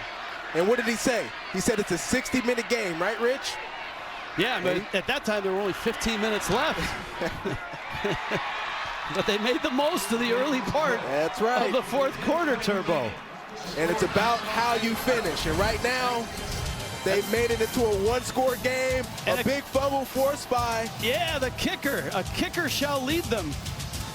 And then the run by Cam Cook. Big-time championship game tonight. College football on CBS Sports Network is sponsored by the Air National Guard. Serve your way. Join the Air National Guard. Visit airforce.com. By Verizon. And by Old Trapper Beef Jerky.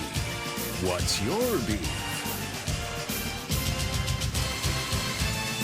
Well, Conference USA Championships. Sometimes you get a wild game. This one was a defensive battle, and all of a sudden it's perked up here in the 4th quarter.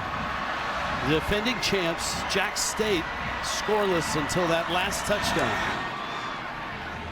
And Aripa knocks it all the way down. A fair catch called for and made.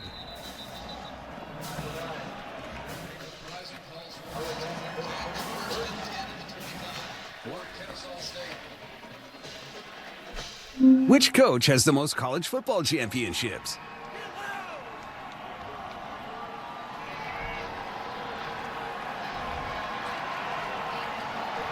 My guess is he coached in Alabama. Your guess would be correct. Don't press right here if you're Kennesaw State. Get back to the ground game. Bennett's been pretty good, and now Jack State's defense makes a play. Carter in there quickly. There's also Gallagher in there making that play as well. Haven't seen much of that from Jack State defensively, being able to cause some penetration into the backfield.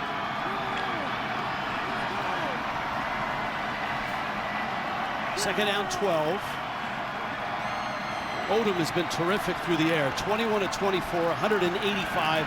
9 different receivers have caught passes. Dumps that one on a crossing pattern to Bryson. And it's not a big gain, and this is going to be an ambitious third down and 9. Exactly where Jack State wants to be right here, forcing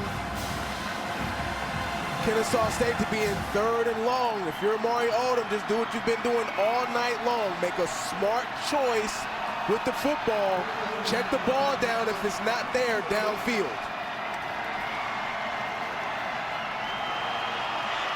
You got Osteen at the line of scrimmage. It's a blitz.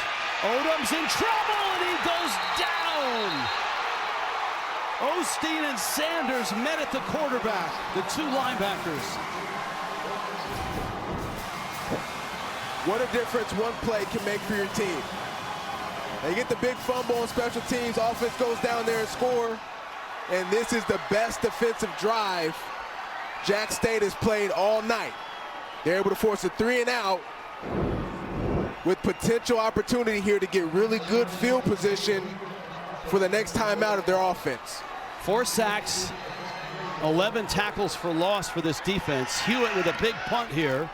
Spiraling line drive. Nix is going to return it, and he's caught and dropped back at the 40-yard line. Next Saturday, we wrap up college football. Of course we do.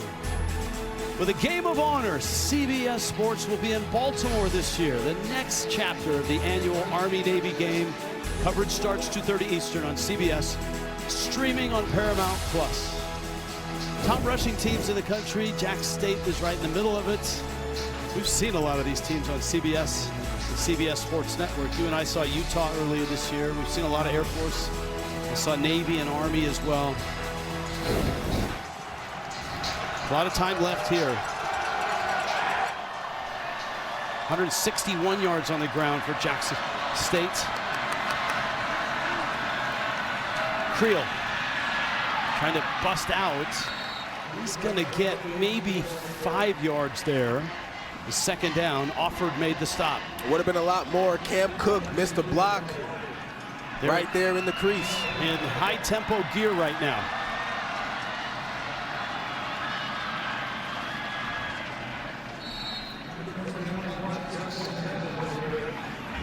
Justice Savage on the carry. Savage is the 4th running back for Charles Kelly.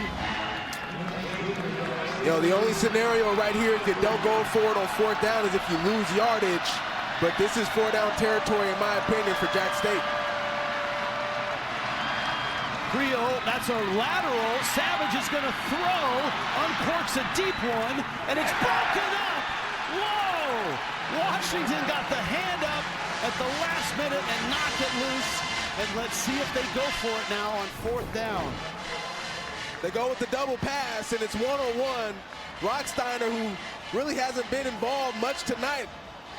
Jericho Washington gets gets away with a little bit of holding there.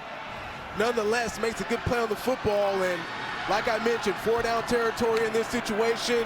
Not surprised to see Charles Kelly go for it here on 4th down. Nation's leading rusher, Cam Cook in the backfield, and a timeout coming from the sideline, it looks like, of Kennesaw State. Kennesaw State, their first of the half. This will be a 30-second timeout. This second half has been crazy. 4th quarter especially.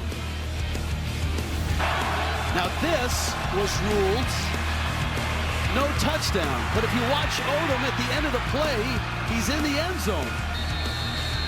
Hall was on the field, no touchdown, it was upheld. And then, next play, that's a safety, right? So that's 2 points. They're going to get the ball until, oh, the kicker hops it loose.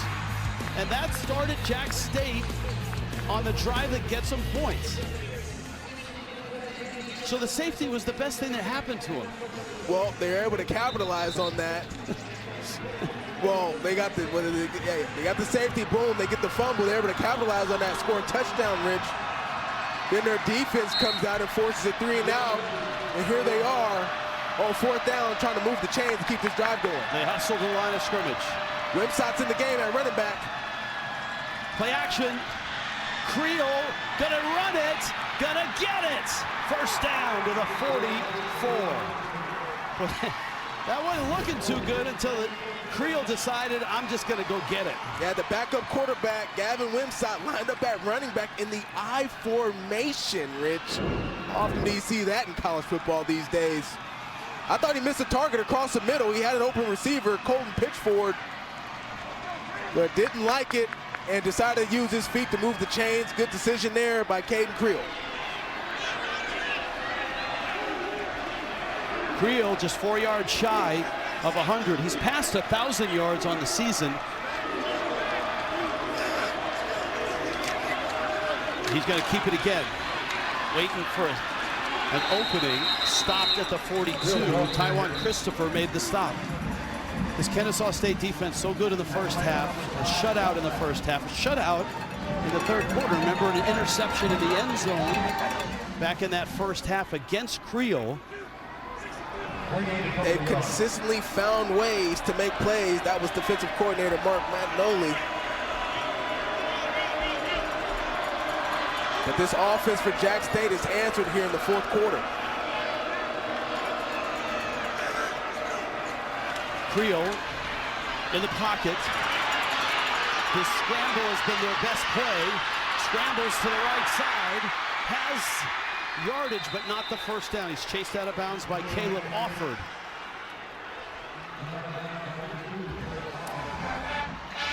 And you can see that Kennesaw State sideline. They want a holding penalty. 79, that left hand. It's a close one.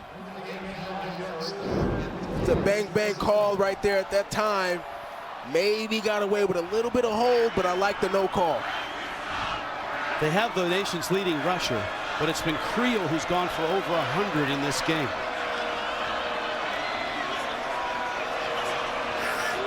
Third down 3. Cook. That's the man with all the yards. And Cook was inside the 25. First down, chains move. Milan Jones made the stop. It's really impressive how determined he runs with the football and how he doesn't allow negative plays or the fact that he didn't get going in the first half to discourage him. He just kept attacking downhill throughout this football game, and he started to have much more success on the ground here in the second half. Cook, big hole, closed quickly though. Taiwan Christopher shut the door. As it is, it's a gain of 5. It's exactly the result Jack State wants to see right here. They're starting to wear down the defense for Kennesaw State. And because Cam Cook is getting going now, it opens up the playbook to some play action passes for Creel to be able to hit a target down the field.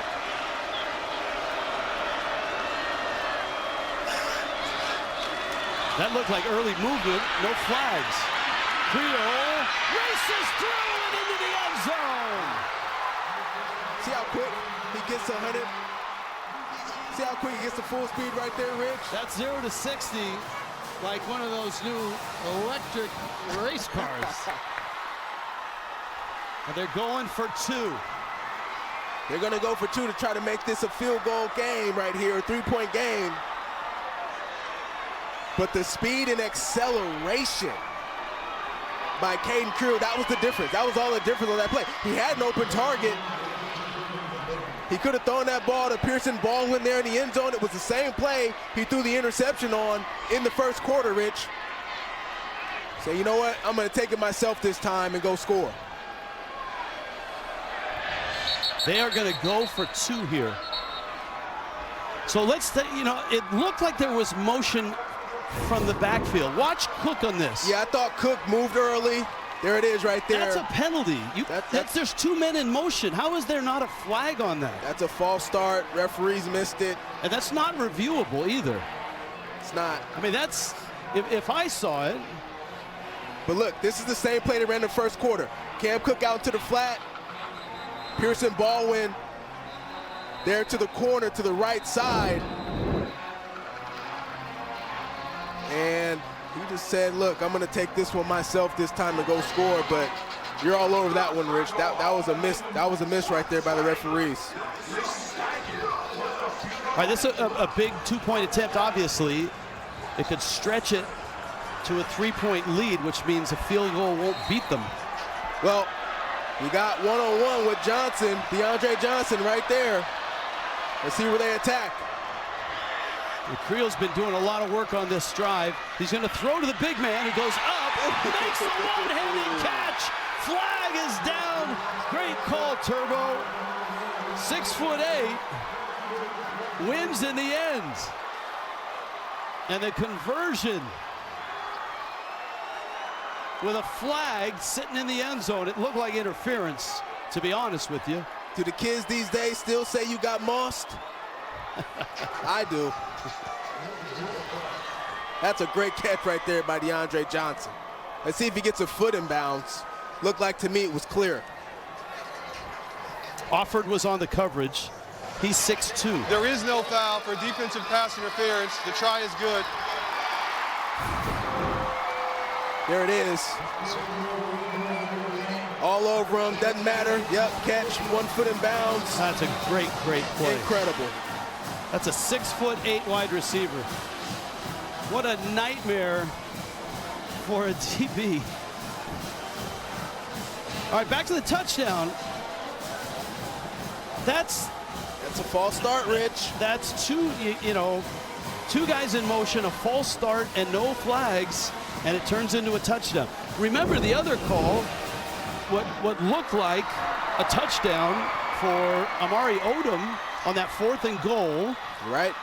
He ended up in the end zone. Upon review, the call was he didn't get in, and upon review it was upheld.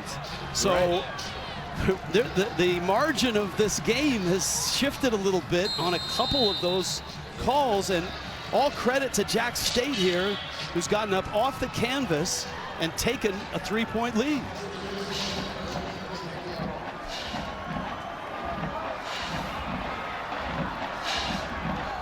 Still a lot of time left for both Kennesaw State and Jack State.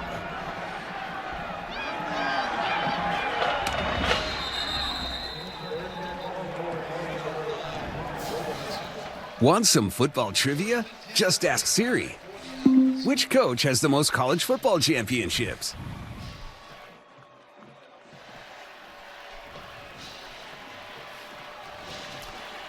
So now Kennesaw State goes from having the lead almost the entire game to being down 3 with 4 minutes left. And instead of just trying to run clock and move the ball, now they got to move the ball and they got to get at least 3 points. But they don't need to be in a rush here, even though tempo offense is naturally how they go.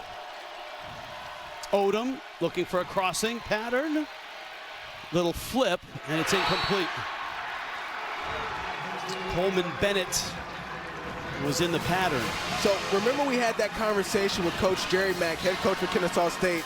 We asked him, what'd you think about the first matchup against Jacksonville State? He said he felt like the team was pressing and they weren't playing like themselves. This is a situation right here in the 4th quarter where you can start to press as an offense. It's important for Amari Odom to keep his composure along with this offense and try to keep moving this football down the field.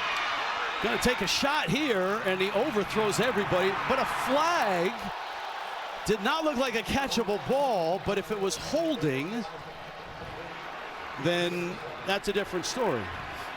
As you can see the reaction of Charles Kelly. Pass interference, number 12, defense, 15-yard penalty, automatic first down.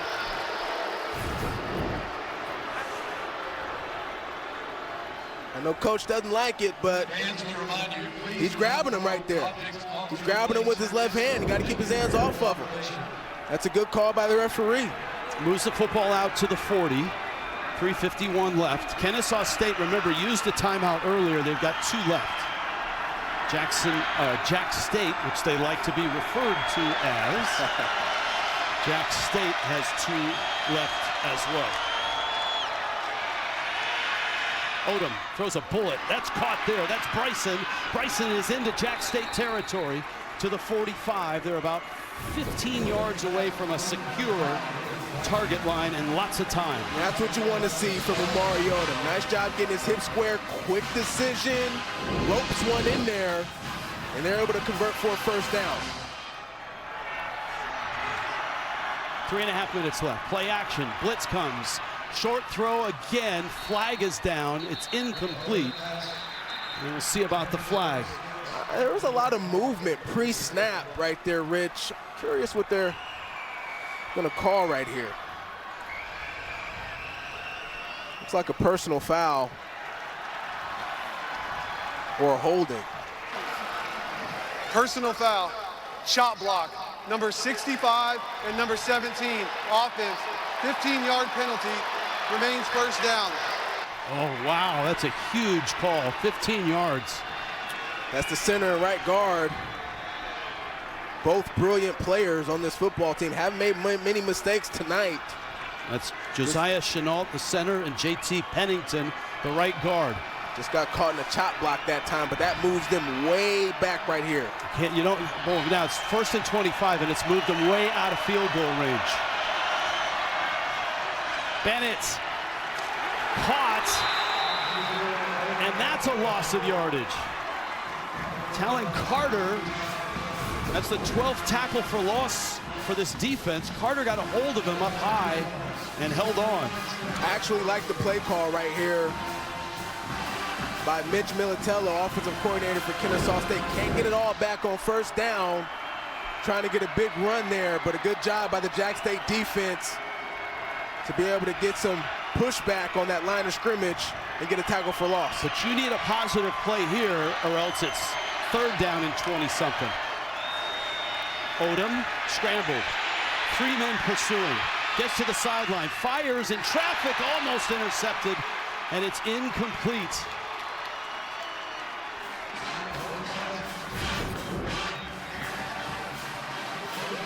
Now you have 3rd down and 20-something. 3rd down and 27. This is all about being smart with the football right here for Odom. Okay, look at this situation. 2:32 left to go in the 4th quarter. If you have to punt this football, all right, you give the opportunity for your defense if they have to come back onto the field. 2 timeouts and the 2-minute timeout to get a stop against Jack State's offense. So being wise here with the football, it has to be #1 priority for Odom. Odom's throw over the middle, it's caught! It's just short of the first down. Wow, what a catch. Moss with the catch. So that changes the strategy here on this 4th down. Of course, you're going to go for it right here. They can take their time now, right? I mean, it's 4th down. Yeah, I take it down to the 2-minute timeout right here, Rich.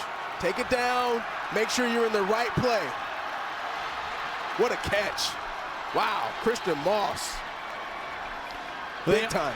They're going to take it down to the 2-minute timeout. Christian Moss up the seam, and Amari Odom threw a seed. Big plays from both teams all night. Christian Moss, 4th down coming up. 4th and 1, Kennesaw State, 2 minutes left. Championship weekend here inside college football. All the action coming up after this one back in New York. All right, Turbo, what you got? 4th and 1, ball game's on the line. I mean, to me, this is all Amari Odom time right here. You snap the football and you give him the opportunity to make the decision. If he's got a wide receiver down the field open, he throws it or he takes the check down. And if all the targets are covered, he's got to use his feet to get downhill to run the football. Remember, on 4th down, Odom was stuffed at the goal line in this 2nd half. He's not over center. He's in shotgun with Bennett next to him. They got a light box. Man in motion. It's Bennett straight ahead, and he blasts in. Got the first down. It stops the clock. They'll move the chain. And they're just right at the target line for their kicker, Britton Williams. Yep, so they decided to go with what we call the read zone. Odom has the option to pull this football himself or give it to Bennett. And that defensive end, the read, told him to give the football to his back. Bennett does a nice job converting. So we focused on the field goal. That's all well and good. Kennesaw State wants the touchdown. They want to win a championship here. The field goal is their fallback. On 1st and 10, blitz comes. Odom pulls it. rolling right, looking, little dump off, caught there. That's Bennett in a crowd, and he's down to the 27. 2 timeouts left, clock rolling. It'll be second down and about 5. Yep. Coach Mack gonna hold on to those 2 timeouts as long as he can right here. Kennesaw State right back to the line of scrimmage. Odom again, another blitz, and he's caught! He was sacked, he let the ball loose.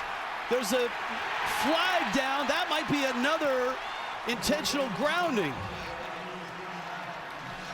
They'd be better off if they called this a sack for Kennesaw State.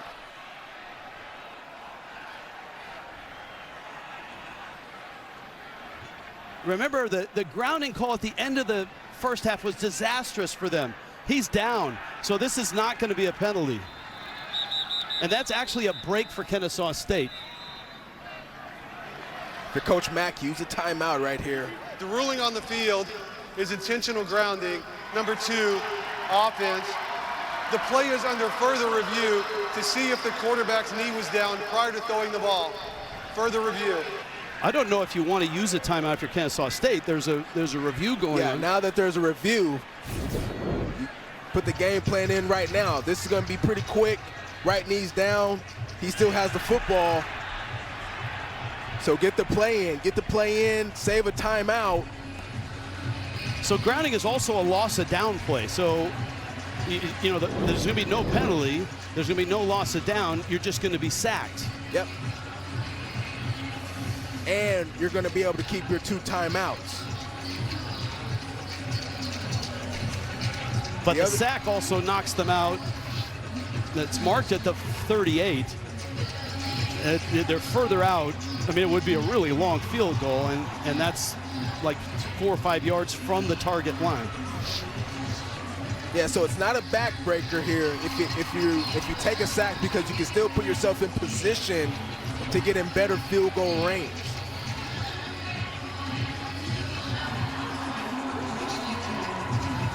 So it will be 3rd down, though. And I don't think you're in 4-down territory anymore unless you're in like a 4th and 1, maybe 2, assuming you're able to get a big play here on 3rd down, similar to what we saw in the last 3rd down to Christian Moss. But I think the important thing for Kennesaw State in this situation is to get positive yards and try to make this an easier field goal attempt for your kicker. And through all of this, we haven't saluted Max Sanders for an outstanding play. Busting through, getting a hand on the quarterback's leg. So watch the clock situation on this. After review, the ball carrier's right knee was down prior to him throwing the ball. It'll be 3rd down at the 37-yard line. Kennesaw has elected to take a timeout to avoid a 10-second runoff. That's their 2nd of the half. You know, I might keep the timeout and give them the 10 seconds. That's I don't know what the book says on that one. You're going to have to go really deep in the book to find that one. Yeah, the analytics. Do you want the timeout or you want the 10 seconds? May say something different. I may agree with you on that one there, Rich. Here's the other thought, and it's more important right now, is they're going to need like 4 or 5 more yards to get back into comfortable field goal range. That's the important thing here. So if you're Odom, you have to make a wise choice here with the ball. Here comes everybody. Odom, the offensive line picks it up, and his throw is incomplete.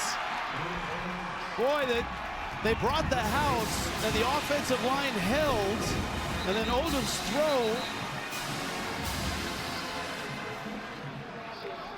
uncatchable. I thought he got out of the pocket there a little bit too quickly. And that's Kopic, who is down right now. So this is going to be about a 54-yard attempt if they attempt it. So you feel lucky here? I mean, I don't know if you trust 54. His longest is what, 50? I think with a minute left to go in this game. It's all about who you trust more. 4th and about 14. Yeah, I think you have to kick it. I think you have to kick it. Let's take a look at this. See what happened here. He got rolled. Nix rolled over on that leg. You know, the one hiccup with Amari Odom is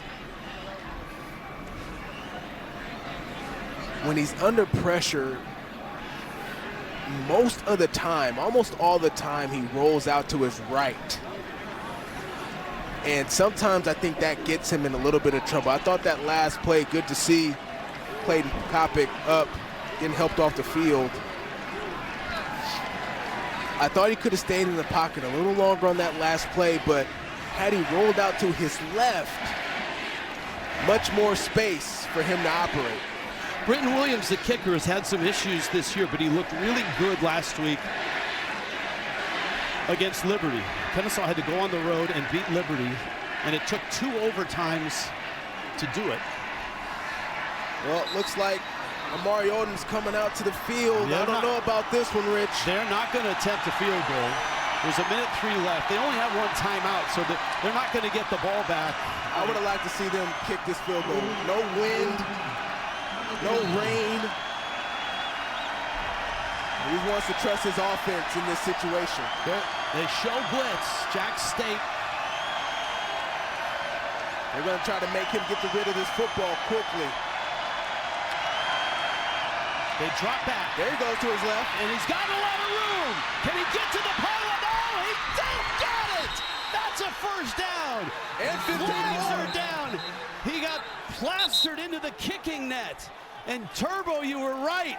He's been rolling right all night. He goes left and he gets a huge run. It was the same exact blitz on the last play. They go cover 0, and he rolled to his right there on the 3rd down. And I said, look, if he goes to his left, there's much more green grass. This time he goes to his left, there's way more space for him to operate, and there's a late hit right there. That's obvious. He's already out of bounds. Boom. The result of the play is the ball carrier reached the line to gain. After the play was over, personal foul, number 92, defense, late hit out of bounds. That penalty will be enforced half the distance from the end of the run. It's first down, Kennesaw State. So this turns from they need a field goal, it's 4th down, they get the 4th, and this penalty is going to mean they're in a great spot to win this football game and win the championship. Just under a minute, you still got a timeout left. You don't have to rush right now if you're Kennesaw State. In fact, you want to try to get this clock to dwindle down as much as possible as you attempt to get into the end zone. They're actually reviewing for the first down. The official said that he reached the line to gain. I thought he reached the line. It looked like to me on the replay he reached the line to gain.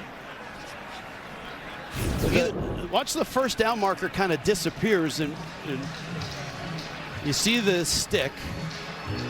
Breaks that tackle, so that's the, boom. There's a second stick. That's the second stick. And the second stick, whoever was holding it kind of disappeared into the crowd. And they weren't trying to get bulldozed by these guys coming to the sideline there. I'm getting out of the way fast. There it is. Looks like he's past the marker to me. The good news is he had for Kennesaw State, is he had the ball in his right arm. Yeah. Either way, the late hit is going to stand. And well, if he doesn't make the line to gain, the late hit comes after the play. And the play is dead, which means the ball goes to Jack State because it was 4th down. Right? It's a big review. The penalty was on Jax.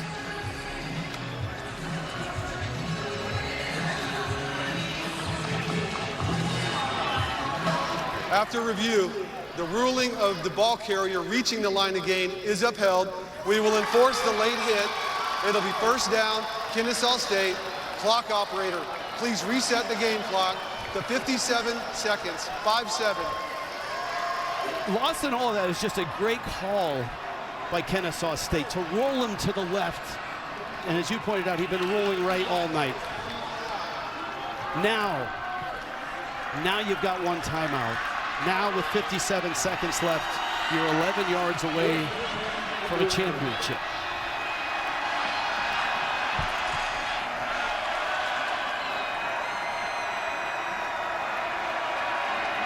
Odom with Bennett in the backfield. Odom looks. He's going to run it. Throws. Caught. Touchdown. That's Dean.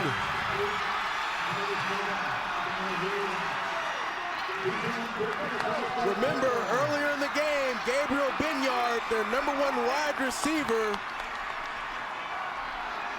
got knocked out of this football game. And one of the guys that came in to replace him was Neville Dean, #7.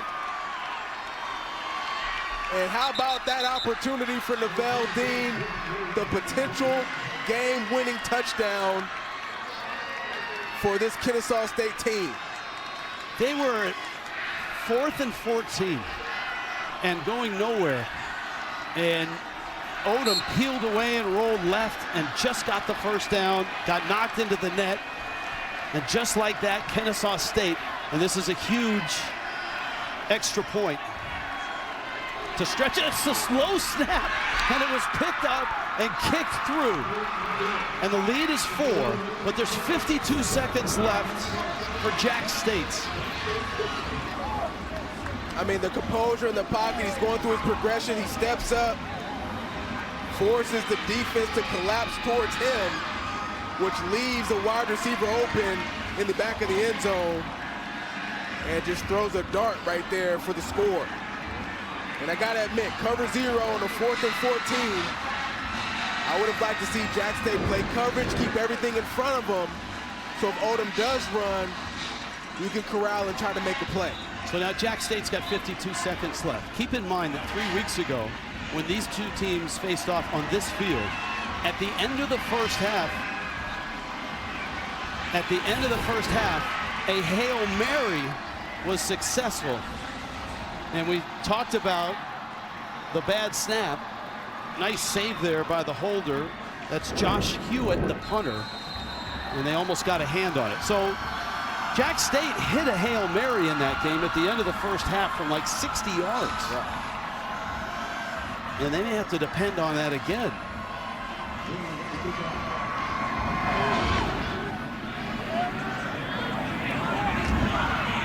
Their catch. And now Jack State's got 52 seconds to work with. Old Trapper player of the game, Amari Odom. Well, Rich, he hasn't been perfect tonight. But when they needed him to come up big, he's come up huge in the most important moments of the football game. None more important than the 4th down conversion there in the 4th quarter of that last drive and the touchdown throw to put him up there 18-15, and of course, the extra point up 19-15 right now. Jack State's got 2 timeouts. Creel fires one to the sideline, and it's incomplete. Caleb Offord has been trailing around DeAndre Johnson all night. Johnson, the 6'8" wide receiver, who's having a terrific year here in Jacksonville, Alabama. It's been a really good battle all night, and wherever DeAndre Johnson lines up, Caleb Offord is there to follow him.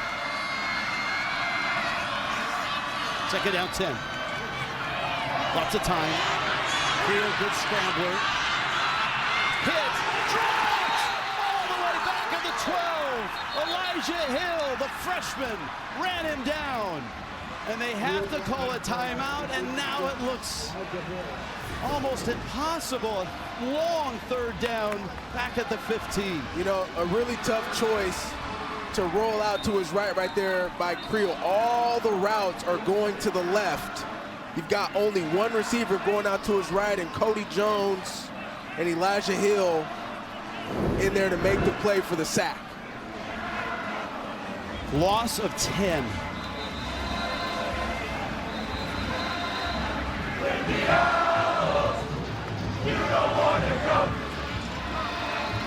Kennesaw State is in its second year of Conference USA, its second year of FBS. And here they are, 40 seconds away from a conference championship after finishing 2-10 last year. 2 downs to get 20 yards here. Creel sets, fires, sideline. The big man can't hold it. Johnson. And guess who was his shadow? Offered again.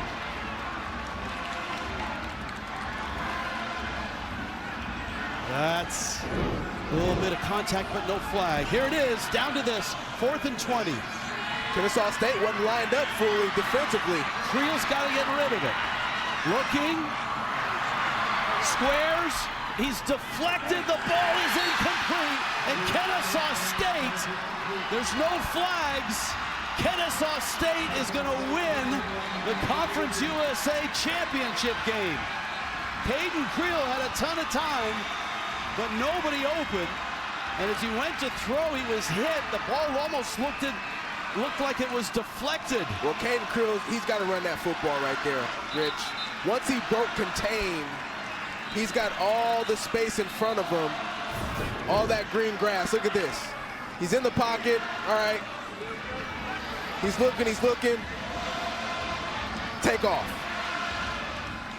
Let's go ahead and take off. But a nice job in pursuit, Kennesaw State defensively. Had some breakdowns there in the second half. But when it mattered most here on this last drive, they stepped up big. A big-time sack on 3rd down. Boy, Jerry Mack, just to get here last week, had to go on the road at Liberty and win in a 2-overtime game, and they did it. And here, they had to pick up a 4th and 14 in the last minute, and they did that. And then they get a touchdown, and now they get a championship. Kennesaw State, Conference USA champions. And one of the great stories in college football, 2-10 last year, Jerry Mack arrives, and here they are, 10-3, and champions of Conference USA.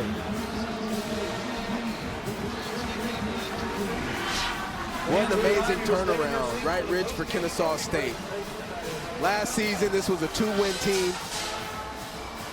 Nobody had this team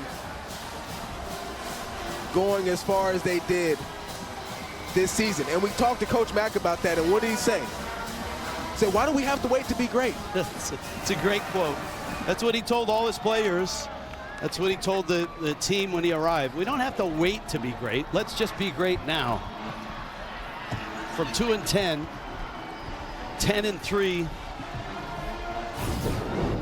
This was the touchdown throw to Novell Dean, who came in the game late, not even on the depth chart. Odom goes 26 of 32. 10 different receivers caught passes. No picks. Even Scrappy the Owl can't believe it. Let's go down to Jordan Giorgio with Coach Jerry Mack. Coach, in your first year at the helm, Kennesaw State Conference USA champions for the first time ever. How does that sound? Man, it feels great. Man, this team, the toughness, the grit that they showed, a team that was 2-10 to turn it around and win 10 football games in 1 year. What a difference a year makes. Who does that? Where I'm from, they say, what they do that in? What was going through your mind in those final minutes? Man, just the toughness that this team showed. All year long, we've been coming up with wins in the fourth quarter. The DNA of a champion is really what this team showed tonight. To come on the road to this environment to win against that type of team, it just shows the grittiness and the toughness that all these coaches, all these players showed the entire year. And lastly, the DNA of your quarterback. How did his leadership show up tonight? Amari freaking Odom. That's all I'm going to say. That guy right there, every week, he took what he had, and he kept getting better and better every week. And then in that last drive, when we could have kicked the field goal, when we said put it in our best player's hand, that's what we did. Coach, go enjoy this with your team. We'll get you that trophy soon. No doubt. Thank you. All right, thank you, Jordan. Terrific job down there. What a finish. That scramble by Odom was 14 yards on 4th and 14. Kept the drive alive, the touchdown pass. man. For Robert Turbin, Jordan Giorgio, our entire crew, this has been a presentation of CBS Sports Network, 24-hour home of CBS Sports. We're back for the trophy ceremony. Now let's go to New York. Congratulations to Kennesaw State, Conference USA champs. Inside College Football on CBS Sports Network is sponsored by Verizon. Guys, how about Jerry Mack, the third Conference USA head coach to win the title in his first season at a league school, joining Jamie Chadwell and Lane Kiffin, a historic season for Mack and his Owls. But let's send it back out. Jordan Giorgio at the podium with the trophy. Let's send it over there.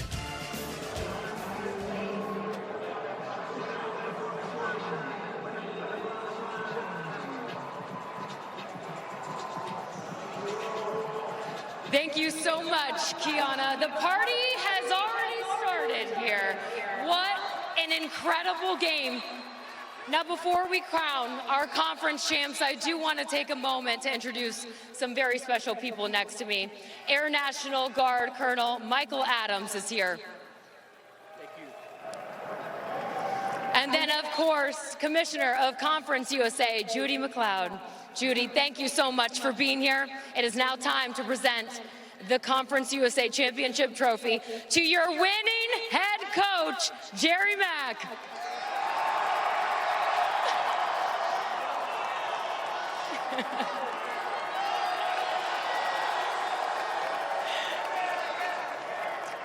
Coach, in your first year at the helm, you deliver Kennesaw State's first ever Conference USA Championship. What does this mean to you? It means so much to me, this whole entire community, our fan base, our boosters, and these two people on the side of me, our president and our athletic director. That is exactly the reason why I chose this opportunity to come to this university. It's special, all right? It's a special place, and we talked about it the entire year, being as good as we want to be, as fast as we want to be, and look how fast we came. He's getting emotional. I see the tears. What message do you want to send to the fans here today and those watching at home? The best is yet to come. And for our team, one word or a couple of words, size me up. We have some more hardware to hand out, everyone. Your MVP, quarterback, Amari Odom.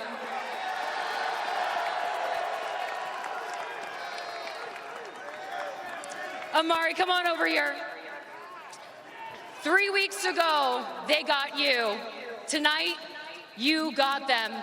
What was the difference that allowed you all to show up when it mattered most? Just resilience.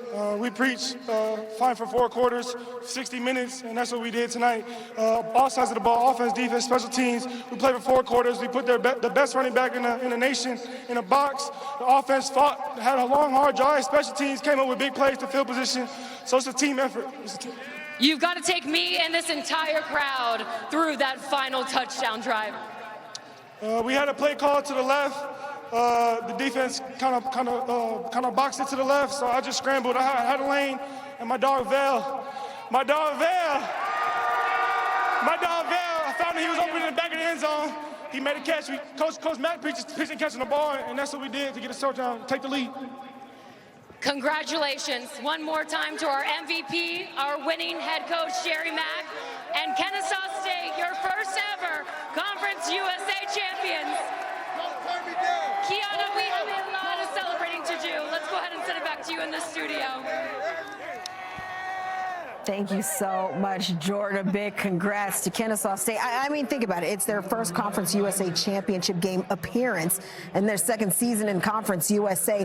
A 10 win in their second year as an FBS school. That's the 4th most wins in a second year of a reclassification from FCS to FBS all time. 10-1 in their last 11 games after that 0-2 start to the season, if you guys recall that.